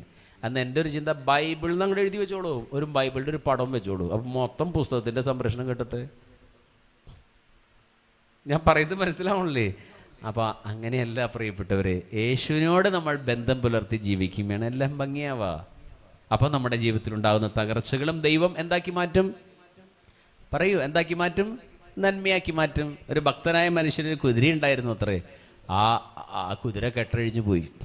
അപ്പോൾ ആളുകളൊക്കെ വന്ന് പറഞ്ഞു, ഓ താ വലിയ പ്രൈസ്തലോടും ഇതൊക്കെ ആയിട്ട് പറഞ്ഞിട്ട് കുതിര കെട്ടഴിഞ്ഞു പോയല്ലോ. അത് നന്മയ്ക്കായിട്ട് മാറും. എന്ത് നന്മയ്ക്ക്? ആകെ ഒരു കുതിര ഉണ്ടായത് പോയിപ്പോൾ നന്മ, തനിക്ക് പ്രാന്തെന്ന് പറഞ്ഞു. അങ്ങനെ കുറച്ച് കഴിഞ്ഞപ്പോൾ ഈ കുതിര കാട്ടിപ്പോയി വേറൊരു പെൺകുതിരേനെ കൂട്ടിക്കൊണ്ടുവന്നു. അപ്പോൾ ആളുകളൊക്കെ ഒന്ന് ഇടാടാ, അപ്പോൾ 2 കുതിരയായല്ലോ. ഞാൻ പറഞ്ഞില്ലേ നന്മയ്ക്കാന്ന്. ഇപ്പോൾ ആളുടെ വീട്ടിൽ 2 കുതിരയായി. അങ്ങനെ ഈ വീട്ടിലൊരു പയ്യനുണ്ടായിരുന്നു, ഈ കുതിരയുള്ള ചേട്ടൻ്റെ വീട്ടിൽ. ആ മൂത്തവൻ ഈ മെരുക്കാത്ത ഈ പെൺകുതിരയുടെ പുറത്ത് കയറി. ഈ കുതിര പേടിച്ച് ഓടി, അവ ഇടിഞ്ഞു പൊളിഞ്ഞു വീണ്. ഏതോ സിനിമയിൽ ജഗതി ശ്രീകുമാർ അടിമുടി പ്ലാസ്റ്റർ ഇട്ടോണം, എല്ലാം ഒടിഞ്ഞു നുറുങ്ങി, പ്ലാസ്റ്റർ ഇട്ട് കിടക്കുക. അപ്പോൾ ആളുകൾ വീണ്ടും വന്നു, ഭക്തന് 2 കുതിരയും വന്നിട്ട് ഇപ്പം എന്താ കാര്യം? മോൻ്റെ കൈയും കാലൊക്കെ ഒടിച്ചില്ലേ, ചാവാതിരുന്ന് ഭാഗ്യം. അപ്പോൾ അദ്ദേഹം പറഞ്ഞു, ഭക്തനെല്ലാം നന്മയ്ക്കുക, ഇത് നന്മയ്ക്കായിട്ട് മാറും. എന്ത് നന്മ? നിങ്ങൾ എന്ത് ഈ പറയുന്ന വിഡ്ഢിത്തം? മകൻ്റെ കൈയും കാലം ഒടിച്ചത് മുതുകൊടിയാതിരുന്ന് ഭാഗ്യം എന്നൊക്കെ പറഞ്ഞു. രാജാക്കന്മാരുടെ കാലമായിരുന്നു. ആ സമയത്ത് രാജാവ് ഒരു പെരുമ്പറ മുഴക്കി ഒരു സന്ദേശം അറിയിച്ചു. നാട്ടിലുള്ള 18 വയസ്സിന് മുകളിലുള്ള എല്ലാ ചെറുപ്പക്കാരും യുദ്ധത്തിന് വരണം. ഒരൊറ്റ ആൾക്കും മക്കളെ വിടാൻ ഇഷ്ടമില്ല, വിട്ടാൽ ജീവനോടെ തിരിച്ചു വരും നിശ്ചയില്ല. ഇയാളുടെ മോന് പോണ്ട, കൈയും കാലം ഒടിഞ്ഞ് കിടക്കണ വെടിക്ക് കൊണ്ടുപോകണം. അപ്പോഴാണ് ആളുകൾ വന്ന് പറഞ്ഞു, എടാ നിൻ്റെ ഭാഗ്യം, എന്തേ കൈയും കാലം ഒടിഞ്ഞ് എന്നെ വെടിക്ക് കൊണ്ടുപോകണോ? ഇതാണ് പറയണത്, ഭക്തന് നീ ദൈവത്തെ സ്നേഹിച്ചാൽ നിന്റെ തലയിൽ തേങ്ങ വീഴുന്നത് നന്മയ്ക്കായിട്ട് മാറും, നിന്റെ കയ്യും കാലം ഒടിയുന്നത് നന്മയ്ക്കായിട്ട് മാറും, എല്ലാം നന്മയ്ക്ക്. ഒന്ന് പറഞ്ഞേൻ, അത് പറയണില്ലല്ലോ എല്ലാവരും, ഒന്ന് പറഞ്ഞേൻ, എല്ലാം നന്മയ്ക്ക് പറഞ്ഞേൻ. പുതുതായിട്ടൊരു മരുമകൾ വീട്ടിൽ വന്നു, അവൾ പണിയൊന്നും എടുക്കാത്തതാണ്, നിന്നെ എപ്പോഴും കെട്ട് കയറുന്നു, അതും നന്മയ്ക്ക്. ഒന്ന് പറഞ്ഞേൻ, എല്ലാം നന്മയ്ക്ക് പറഞ്ഞേൻ. അത് അത്ര അങ്ങോട്ട് ശബ്ദം വന്നില്ല കേട്ടോ അത്. അപ്പോൾ പ്രിയപ്പെട്ടവരെല്ലാം നന്മയ്ക്ക് അല്ലേ, എല്ലാം നന്മയ്ക്കാണ്. നമ്മുടെ ജീവിതത്തിലുണ്ടാകുന്ന എല്ലാം നന്മയ്ക്ക്. ദൈവത്തെ സ്നേഹിക്കുന്നവർക്ക് കേട്ടോ, ദൈവത്തെ സ്നേഹിക്കുന്നവർക്ക്, അവിടുത്തെ പദ്ധതി അനുസരിച്ച് വിളിക്കപ്പെട്ടവർക്ക് അവിടെ നിന്നെല്ലാം നന്മയ്ക്കായി പരിണമിപ്പിക്കുന്നു. അപ്പോൾ എല്ലാം നന്മയ്ക്കാണ് പ്രിയപ്പെട്ടവർ. എനിക്ക് അതിശയം തോന്നാറുണ്ട് ചില കാര്യങ്ങൾ കാണുമ്പോൾ, ഞാനിപ്പോൾ അതിലേക്കൊന്നും കടക്കുന്നില്ല. അപ്പോൾ നമുക്കിപ്പോൾ മനസ്സിലായി ഈ ദബോറയുടെ കാര്യത്തിൽ എന്ത് പറ്റിയെന്ന് വെച്ചാൽ, ആ കാലം എത്തിയപ്പോൾ ഇപ്പോഴും 2.5 ഗോത്രക്കാരെവിടെയാണ്? ജോർദാൻ്റെ അപ്പുറത്ത് പച്ചപ്പുല്ലൊക്കെയാണ്, ഇപ്പുറത്ത് വേറെ ആൾക്കാർ, ഇസ്രായേൽ ജനം.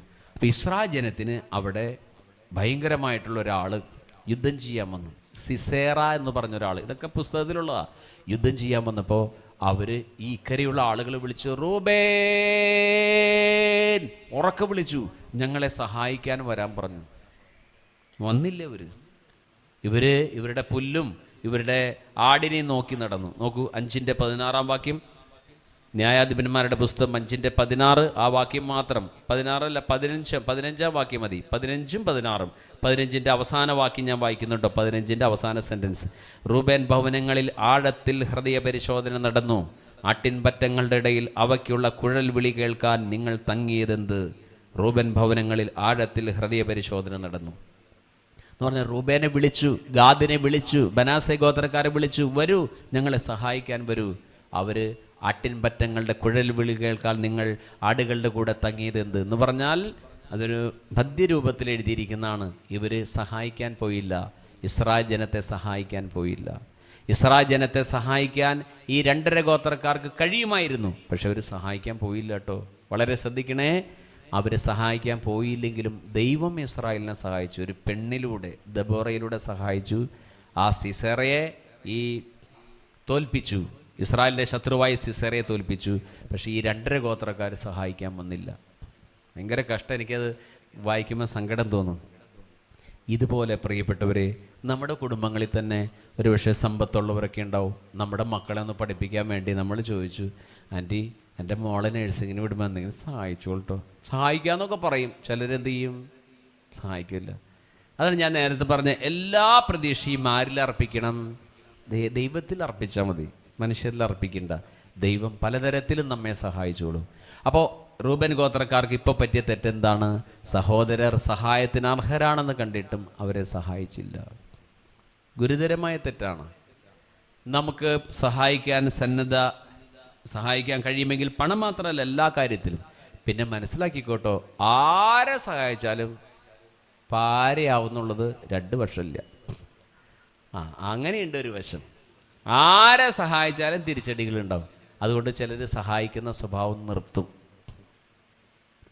അത് കൊള്ളത്തില്ല, അങ്ങനെ കൊള്ളത്തില്ല. എനിക്ക് പരിചയമുള്ള ഒരു വൈദികൻ്റെ അടുത്ത് നിന്നപ്പോൾ അച്ഛൻ്റെ മുമ്പിൽ കുറേ പേര് മുറുക്കി വാതിലിന് മുമ്പിൽ അച്ഛനെ നോക്കി നിൽക്കുക. അപ്പം ഞാനും അവരെ കണ്ടു കഴിഞ്ഞിട്ട് കാണാമെന്ന് കരുതി ഞാൻ പുറത്ത് നിൽക്കുമ്പോൾ അച്ഛൻ എന്നെ കണ്ടു, നന്ദു അകത്തേക്ക് വരാൻ പറഞ്ഞു. അപ്പോൾ അച്ഛൻ ഞാൻ കണ്ടോളാം, അകത്തേക്ക് വരാൻ പറഞ്ഞു. അച്ഛൻ്റെ മുമ്പിൽ ഇരിക്കുന്നു. അപ്പോൾ ഒരാളോട് അദ്ദേഹത്തിൻ്റെ കയ്യിൽ മരുന്ന് മേടിക്കാനുള്ള കുറിപ്പടിയുണ്ട്. അച്ഛൻ ആളോട് പറഞ്ഞു, എന്തിനാടോ വന്നേന്ന് ചോദിച്ചു. അച്ഛൻ മരുന്ന് മേടിക്കാൻ മരുന്ന് ഒരു സഹായമില്ല, താൻ പോയാൽ പറഞ്ഞു. അപ്പോൾ എനിക്കിങ്ങനെ പരുക്കനായിട്ട് ഇടപെടുമ്പോൾ എനിക്ക് വിഷമം തോന്നും. എന്താണോ അച്ഛൻ അങ്ങനെ പറയുന്നത്? അപ്പോൾ എൻ്റെ മനസ്സിൽ ഞാൻ ആ മരുന്ന് മേടിച്ചു കൊടുത്തോളാമെന്നുണ്ട്. പക്ഷെ അച്ഛൻ അങ്ങനെ പറഞ്ഞിട്ട് നാം പറയുന്നത് ശരിയല്ലല്ലോ. അതിന് അയാളെ വിട്ടു കഴിഞ്ഞപ്പോൾ അച്ഛൻ ചോദിച്ചു, നന്ദുവിന് പ്രയാസമായില്ലേ ഞാൻ അയാളെ ഇറക്കി വിട്ടത്? അച്ഛൻ പൈസയില്ലേ, ഞാൻ കൊടുക്കാമെന്ന് പറഞ്ഞു. ഞാൻ എന്താണെന്നോ ആളെ ഇറക്കി വിട്ടേ? അച്ഛൻ പറയാണ്, ഇവിടെ വരുന്ന എല്ലാവർക്കും ഞാൻ മെഡിക്കൽ ഷോപ്പിലേക്ക് ഫോൺ ചെയ്ത് വിടും, അച്ഛൻ്റെ പേരെഴുതി വെച്ചാൽ മതി, അവിടെ അച്ഛൻ ആ ബില്ല് പേ ചെയ്യും. ഇവർ ആ മെഡിക്കൽ ഷോപ്പിൽ നിന്ന് മരുന്ന് മേടിച്ചിട്ട് അതേ മരുന്ന് അതേ കടയിൽ പകുതി പൈസയ്ക്ക് വിൽക്കും, എന്നിട്ട് അത് കൊണ്ടുപോയി കള്ളുടിക്കും. മനസ്സിലാവേണ്ട പറഞ്ഞു. അതാണ് അച്ഛൻ അയാൾക്ക് പൈസ കൊടുക്കാതിരുന്ന അല്ലെങ്കിൽ അനുവദിക്കാതിരുന്നത്. അതാണ് ഞാൻ പറഞ്ഞത്, നമ്മൾ ആരെ സഹായിച്ചാലും എന്ന് കരുതി നമ്മൾ സഹായിക്കാണ്ടിരിക്കരുത്. ചന്ദനമരത്തിൽ നിന്ന് ചാണകത്തിൻ്റെ മണം വരില്ലല്ലോ. നീ ചന്ദനമാണെങ്കിൽ നിനക്ക് കഴിയാവുന്ന ചെയ്യുക, അത് നീ നോക്കിയാൽ മതി. നമ്മളെ ചൂഷണം ചെയ്യാതിരിക്കാൻ ശ്രമിക്കുക, അത് വളരെ ശരി. പക്ഷേ നമ്മൾ സഹായിക്കുന്നത്, അല്ലെങ്കിൽ നമ്മുടെ ദൈവിക സ്വഭാവത്തിന് മാറ്റമുണ്ടാകാതിരിക്കാൻ ശ്രദ്ധിക്കണം. ചേർന്ന് പറഞ്ഞേ ഹല്ലേലൂയ. 4 ആശയങ്ങൾ നിങ്ങളുടെ മനസ്സിൽ വ്യക്തമായി എന്ന് ഞാൻ വിചാരിക്കുന്നു. ഒന്നുകൂടെ ഞാൻ ആവർത്തിക്കാം. 1, വീടിൻ്റെ അകത്തിട്ടിരിക്കുന്ന കട്ടിൽ, അല്ലേ? 2, കിഴക്ക് വശത്ത് കണ്ട പുല്ല്. പിന്നെയോ 3, ആരാധനയിൽ തെറ്റി. അവരവിടെ യാഗവീടൊക്കെ ഉണ്ടാക്കി ആരാധിക്കാൻ പോകുന്നത് ശരിയല്ലെന്ന് കണ്ടു. 4 നമ്മൾ കണ്ടു എന്താണ്? സഹോദരർ സഹായത്തിന് അർഹരാണെന്ന് കണ്ടിട്ടും അവർ സഹായിച്ചില്ലെന്ന് കണ്ടു. ഇനിയാണ് അതിൻ്റെ ക്ലൈമാക്സിലേക്ക് നമ്മൾ വരുന്നത്. എന്നെ അത്ഭുതപ്പെടുത്തിയതാണ് ഇനി പറയുന്ന കാര്യം. യാക്കോബായ സഭയിലും ഓർത്തഡോക്സ് സഭയിലും ഞാൻ പ്രസംഗിക്കാൻ പോവാറുണ്ട്, കൺവെൻഷനൊക്കെ. അവിടെ ചെല്ലുമ്പോൾ നല്ല രസമാണ്. ഈ പെൺകുഞ്ഞുങ്ങൾ ആൺകുട്ടികളിരുന്ന് ധാരാളം പാട്ടുകൾ പാടും. ദൂരെ പാട്ടുകളാണെന്ന് പാടുക. ദൈവകൃപയിൽ ഞാൻ അങ്ങനെ പാട്ടുകൾ പാടും. കുറേ പാട്ട് കഴിയുമ്പോൾ ഒരു സങ്കീർത്തനം വായിക്കും അവർ. അവർക്കൊരു സന്ധ്യാപ്രാർത്ഥനയുണ്ട്, കർത്താവേ കൃപ ചെയ്യണമെന്ന് പറഞ്ഞാൽ ആ പ്രാർത്ഥന. അത് കഴിയുമ്പോൾ പിന്നെ ഒരു സങ്കീർത്തനം വായിക്കും. സങ്കീർത്തനം വായിക്കാൻ ഒരു പെൺകുഞ്ഞോ ആൺകുഞ്ഞോ വരുമ്പോൾ, മലങ്കര റൈറ്റിലും അങ്ങനെ തന്നെയാണല്ലോ, അല്ലേ? മാർ യുവാനിയോസ് തിരുമേനിയുടെ നേതൃത്വത്തിൽ 1930 വന്നവരാണല്ലോ. അപ്പോൾ ആ സങ്കീർത്തനം വായിക്കുന്നതിന് മുമ്പ് ഇങ്ങനെ പ്രാർത്ഥിക്കും, കർത്താവേ നിൻ്റെ വേദപ്രമാണത്തിലടങ്ങിയിരിക്കുന്ന അത്ഭുതമേറിയ കാര്യങ്ങളെ ദർശിക്കുവാൻ എൻ്റെ ഹൃദയ കണ്ണുകളെ പ്രകാശിപ്പിക്കണമേ. കർത്താവേ നിൻ്റെ വേദപ്രമാണത്തിലടങ്ങിയിരിക്കുന്ന അത്ഭുതമേറിയ കാര്യങ്ങളെ ദർശിക്കുവാൻ എൻ്റെ ഹൃദയ കണ്ണുകളെ പ്രകാശിപ്പിക്കണമേ. ഇതിൽ അത്ഭുതങ്ങളുണ്ട്. ആ അത്ഭുതങ്ങൾ നമുക്ക് നോക്കാം. യേശുക്രിസ്തുവിൻ്റെ കാലഘട്ടത്തിൽ ഒരു സംഭവം ഉണ്ടായി. എന്താണെന്ന് വെച്ചാൽ, പിശാച് ബാധനെ സുഖപ്പെടുത്തുന്ന ഒരു ഭാഗം എടുക്കാമോ? മത്തായിയുടെ സുവിശേഷം 8-ാമത്തെ അധ്യായം, മർക്കോസിൻ്റെ സുവിശേഷം 5-ാമത്തെ അധ്യായം, ലുക്കായുടെ സുവിശേഷത്തിലും 8-ആണെന്ന് എൻ്റെ ഓർമ്മ. മത്തായിയുടെ സുവിശേഷത്തിൽ 8-ലേക്ക് വരാം. ഈ സിനോപ്റ്റിക് ഗോസ്പൽ അഥവാ സമാന്തര സുവിശേഷത്തിൽ 3 മത്തായിലും മർക്കോസിലും ലുക്കായിലും ഇത് തന്നെ കാണാം. എത്ര സുവിശേഷമുണ്ട് ബൈബിളിൽ? പറയാമോ? പറയൂ, ഉറക്കെ പറയൂ. ഇല്ല, ഒരൊറ്റ സുവിശേഷമുള്ളൂ. യേശു നമുക്ക് വേണ്ടി ജനിച്ചു, മരിച്ചു, ഉയർത്തെഴുന്നേറ്റ്. ഒരൊറ്റ സുവിശേഷമുള്ളൂ. 4 സുവിശേഷകരാണുള്ളത്. എത്ര സുവിശേഷമുണ്ട്? മിണ്ടണില്ല, പറ. ഒരെണ്ണുള്ളൂ. 4 എന്നുള്ളത് ആൻസർ തെറ്റാണ്, അല്ലേ? ഒരൊറ്റ സുവിശേഷമുള്ളൂ. ഏതാണ് സുവിശേഷം? ഈശോ നമുക്ക് വേണ്ടി ജനിച്ചു, മരിച്ചു, ഉയർത്തെഴുന്നേറ്റു എന്നാണ് ആ സദ്വാർത്ത സുവിശേഷം. അത് 4 പേരെ എഴുതിയെന്ന് മാത്രം. 4 സുവിശേഷം ഇല്ല. പിന്നെയോ എത്ര ഭർത്താവുണ്ട്? മതി. അതുപോലെ തന്നെ ഒറ്റ സുവിശേഷം കേട്ടോ. എത്ര സൂര്യനുണ്ട്? ഒരു സൂര്യൻ നമ്മളെ പ്രകാശിപ്പിക്കാൻ ഒരു സൂര്യൻ. ശരീരത്തിന് എത്ര തലയുണ്ട്? ഒരു തല, അല്ലേ?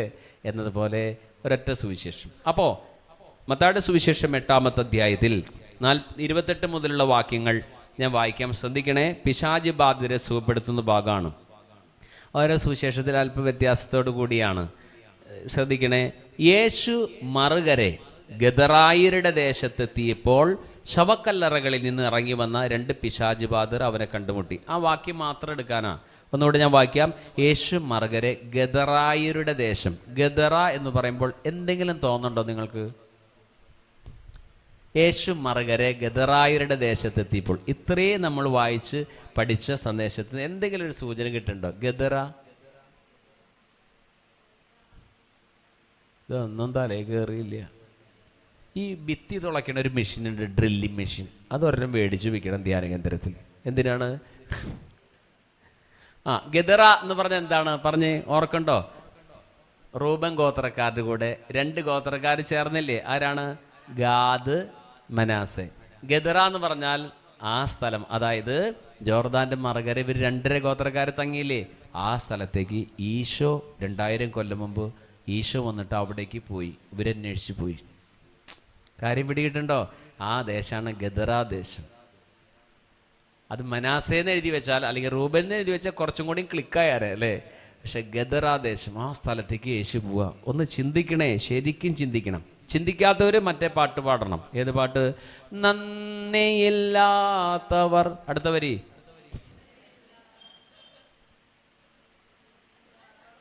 നല്ല പാട്ടാ. വീട്ടിൽ ചെന്ന് കണ്ണാടി നോക്കി നന്ദിയില്ലാത്തവൻ ചിന്തയില്ലാത്തവൻ. ചിന്തിക്കണം കേട്ടോ. ചിന്തിച്ചാൽ ഒരു അന്തമില്ല. ബാക്കി പറഞ്ഞേ. ചിന്തിച്ചില്ലെങ്കിൽ ഒരു കുന്തമില്ല. നമ്മൾ ഏത് ഗ്രൂപ്പിൽ പെടും? പറയൂ. ഒന്നും പറയണില്ല ബ്രദറെ, തൃപ്തിയായി. അപ്പോൾ പ്രിയപ്പെട്ടവരെ, എന്ത് പറ്റി? ഗദറാദേശം എന്ന് പറഞ്ഞാൽ ഈ ഗാദ് ഗോത്രക്കാര്, മനാസെ ഗോത്രക്കാര്, റൂബൻ ഗോത്രക്കാര് താമസിച്ച സ്ഥലത്തേക്ക് ഈശോ പോവാണ്. അവരെന്തിനാ അവിടെ തങ്ങിയത്? എന്തിനാ അവിടെ തങ്ങിയേ? പച്ചപ്പ് കണ്ട്. എന്തിനു കൊടുക്കാൻ? ആടിന് കൊടുക്കാൻ. ഇനി ഈ ഗദരാദേശം നിന്ന് കാണിക്കാൻ വേണ്ടിയിട്ടാ മർക്കോസിന്റെ സുവിശേഷത്തിൽ ഗദറ എന്നല്ല, ഗരസേനരുടെ നാടെന്ന. ഗരസേനർ എന്ന് പറഞ്ഞാലും ഗദറ എന്ന് പറഞ്ഞാലും ഒന്ന് തന്നെയാണ്. അപ്പോൾ മർക്കോസ് 5 വന്നാൽ കുറച്ചും കൂടി നമുക്ക് ക്ലാരിറ്റി കിട്ടുള്ളൂ. മർക്കോസ് 5 പേജ് നമ്പർ 56 ഞാൻ വായിക്കുന്നു. മർക്കോസ് 5:1 മുതൽ കേട്ടോ. അവർ കടലിന്റെ മറുകരയിൽ ഗരസേനരുടെ നാട്ടിലെത്തി. അവൻ വഞ്ചിയിൽ നിന്ന് ഇറങ്ങിയ ഉടനെ അശുദ്ധാത്മാവ് ബാധിച്ച ഒരുവൻ ശവകുടീരങ്ങൾക്കിടയിൽ നിന്ന് എതിരെ വന്നു. അയ്യോ, മുമ്പ് അവരെന്തിനാ അവിടെ തങ്ങിയേ? ആടിന് വേണ്ടി തങ്ങിയതാ. ഇപ്പോൾ അതിലൊരു മനുഷ്യൻ തുണിയില്ലാണ്ട് കർത്താവിൻ്റെ അടുത്തേക്ക് വരാണ്, പിശാച് ബാധിതൻ. സാമ്പിളാണ്. അവിടെയുള്ള ആളുകളൊക്കെ ഏകദേശം ഇത്തരത്തിലായിട്ടുണ്ട്. കഞ്ഞി വെന്തോ നോക്കാൻ വേണ്ടി അമ്മ തവിയിട്ട് എല്ലാ ചോറും പറ്റും ഞെക്കി നോക്കോ? എല്ലാ ചോറും പറ്റും ഞെക്കി നോക്കണോ? വേണ്ട, 1 or 2. അതിലൊരു സാമ്പിള് കാണിച്ചു തന്ന കർത്താവ്. ഇപ്പോൾ ഇതാ കനാൻ നാട്ടിലേക്ക് പോകാതെ തങ്ങി നിന്ന ആളുകളിൽ ഒരുത്തനെ കാണിച്ചു തരാം. അവൻ്റെ അവസ്ഥയാണ്: അശുദ്ധാത്മാവ് ബാധിച്ച ഒരുവൻ ശവകുടീരങ്ങൾക്കിടയിൽ നിന്ന് എതിരെ വന്നു.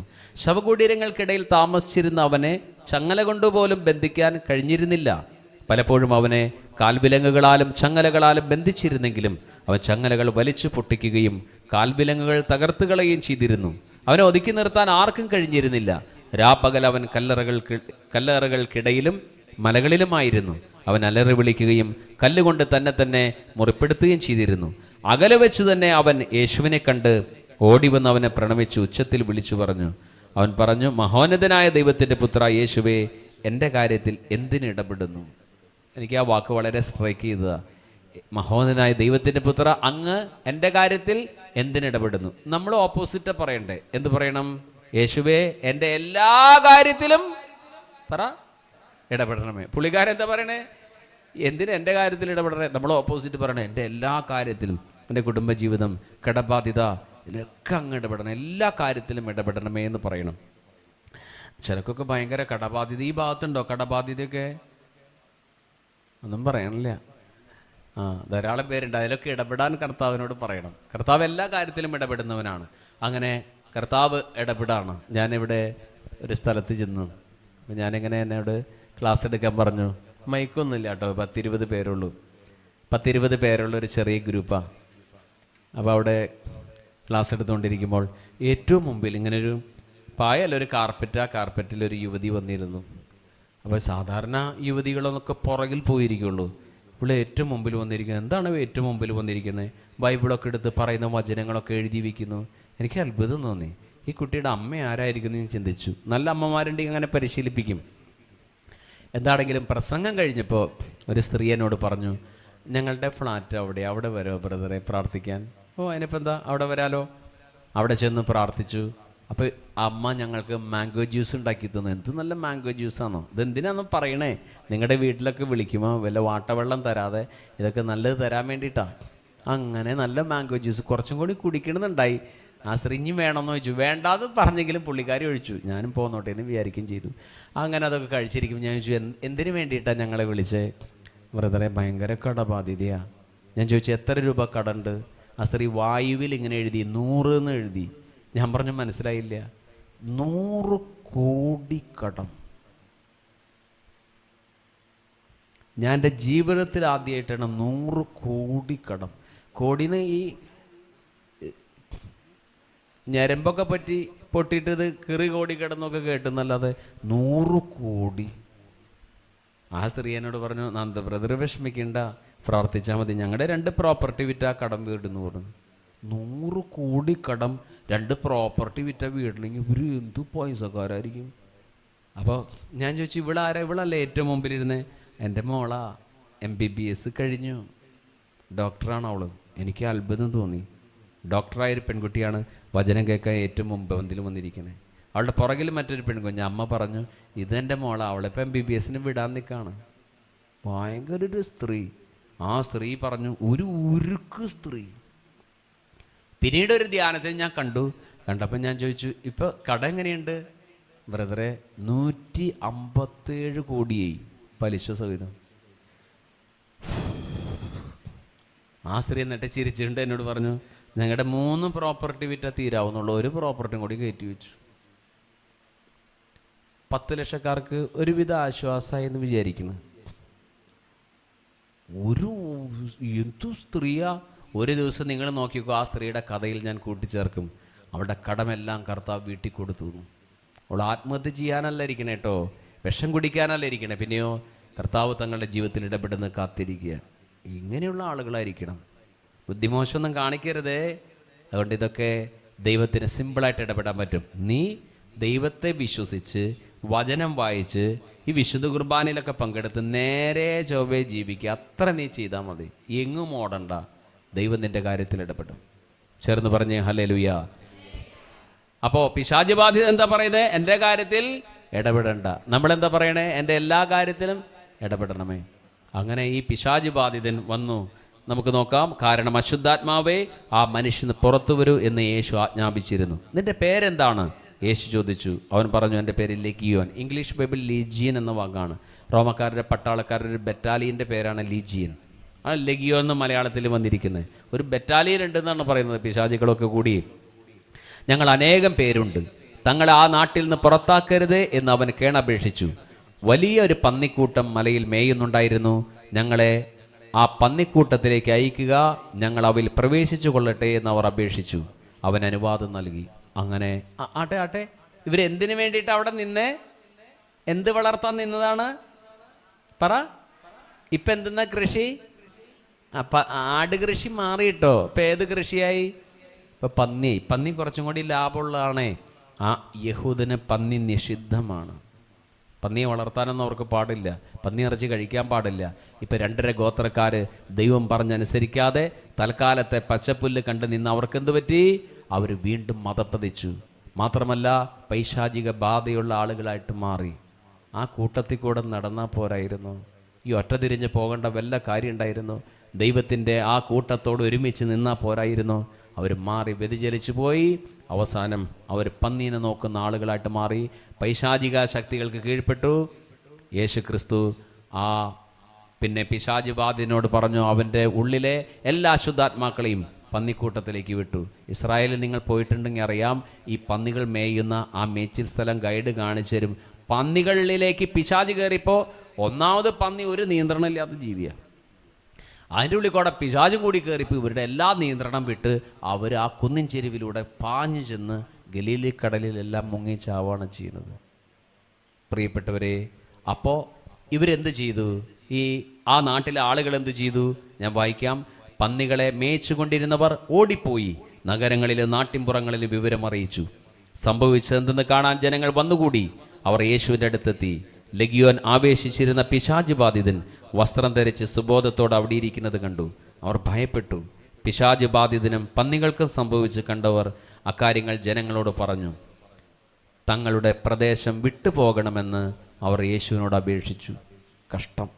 നോക്കൂ, യേശു നൂറ്റാണ്ടുകൾക്ക് ശേഷം ദൈവത്തിൻ്റെ പുത്രൻ അവരെ തേടി വന്നു. 2.5 ഗോത്രക്കാരെ തേടി. അവർ യേശുവിനോട് എന്താണ് പറഞ്ഞത്? ദയവ് ചെയ്ത് ഈ സ്ഥലം വിട്ടു പോകണം. ബസ് സ്റ്റാൻഡിൽ കേട്ടിട്ടില്ലേ? ജീസസ് സ്റ്റാൻഡ് വിട്ടു പോകണം എന്ന് പറയുന്ന പോലെ യേശുവിനോട് പറഞ്ഞു, ഇവിടം വിട്ടും പോകണമെന്ന് പറഞ്ഞു. അതുകൊണ്ട് ഈ സന്ദേശത്തിൻ്റെ അവസാന ഭാഗം ശ്രദ്ധിക്കണമേ. ഒരിക്കൽ കൂടി ഞാൻ പറയട്ടെ, നമ്മൾ ഏത് വീഴ്ചകളിലാണെങ്കിലും കർത്താവ് നമ്മെ തേടി വരുന്നു. ആരെങ്കിലും മനസ്സ് വെച്ച് കർത്താവേ നീ എൻ്റെ ജീവിതത്തിലേക്ക് വരണമേ എന്ന് പറഞ്ഞാൽ അവരെ ദൈവം അനുഗ്രഹിക്കും. അല്ലാതെ ഞങ്ങളെ വിട്ടു പോകണമെന്ന് ആരും പറയാതിരിക്കട്ടെ. യേശുവേ നീ ഞങ്ങളുടെ കൂടെ വരണമേ, ഞങ്ങളെ വിട്ടു പോകരുതേ എന്ന് നമുക്ക് പറയാം. ലെഗിയോൻ ബാധിച്ചവർ, അല്ലെങ്കിൽ റൂബൻ ഗോത്രക്കാർ, മനാസെ ഗോത്രക്കാർ, ഗാദ് ഗോത്രക്കാർ തങ്ങളെ വിട്ടു പോകണമെന്ന് പറഞ്ഞു. യേശുവിനോട് അകന്ന് പോകണമെന്ന് പറഞ്ഞു. നമുക്ക് കർത്താവിനോട് നേരെ ഓപ്പോസിറ്റ് പറയാം. കർത്താവേ നീ ഞങ്ങളുടെ കൂട്ടത്തിലേക്ക് വരണമേ. എഴുന്നേറ്റ് നിൽക്കാം. നമുക്കൊരു നിമിഷം എഴുന്നേറ്റ് നിൽക്കാം. യേശുവിനോട് നമുക്ക് പ്രാർത്ഥിക്കാം. കർത്താവിൻ്റെ സാന്നിധ്യം നമുക്കുണ്ടാകട്ടെ. നമ്മുടെ ജീവിതം അനുഗ്രഹിക്കപ്പെടട്ടെ. ഒരു നിമിഷം ഒന്ന് കണ്ണടച്ച് നമ്മുടെ കർത്താവിൻ്റെ ക്രൂശ് മരണമൊന്നും മനസ്സിൽ കാണാം. യേശു നമുക്ക് വേണ്ടി കാൽവരിയിൽ യാഗമായി നമ്മളെ തേടി വന്നവനാണ്. നമ്മോട് സ്വർഗത്തിലേക്ക് വരാനല്ല, നമ്മളെ തേടി വന്നു. നമുക്കൊരു നിമിഷം 2 കരങ്ങളും ഉയർത്തി കർത്താവിനെ സ്തുതിച്ച് മഹത്വപ്പെടുത്താം. Hallelujah, hallelujah, hallelujah. യേശുവേ ആരാധന. Hallelujah, hallelujah, hallelujah. കർത്താവേ നിന്റെ പരിശുദ്ധ രക്തത്താൽ ഞങ്ങളെല്ലാവരെയും കഴുകി ശുദ്ധീകരിക്കണമേ. യേശുവിൻ്റെ സ്വന്തമായി തീരുവാൻ ഞങ്ങളെല്ലാവരെയും അനുഗ്രഹിക്കണമേ. Hallelujah, hallelujah, hallelujah. യേശുവേ സ്തോത്രം, യേശുവേ നന്ദി.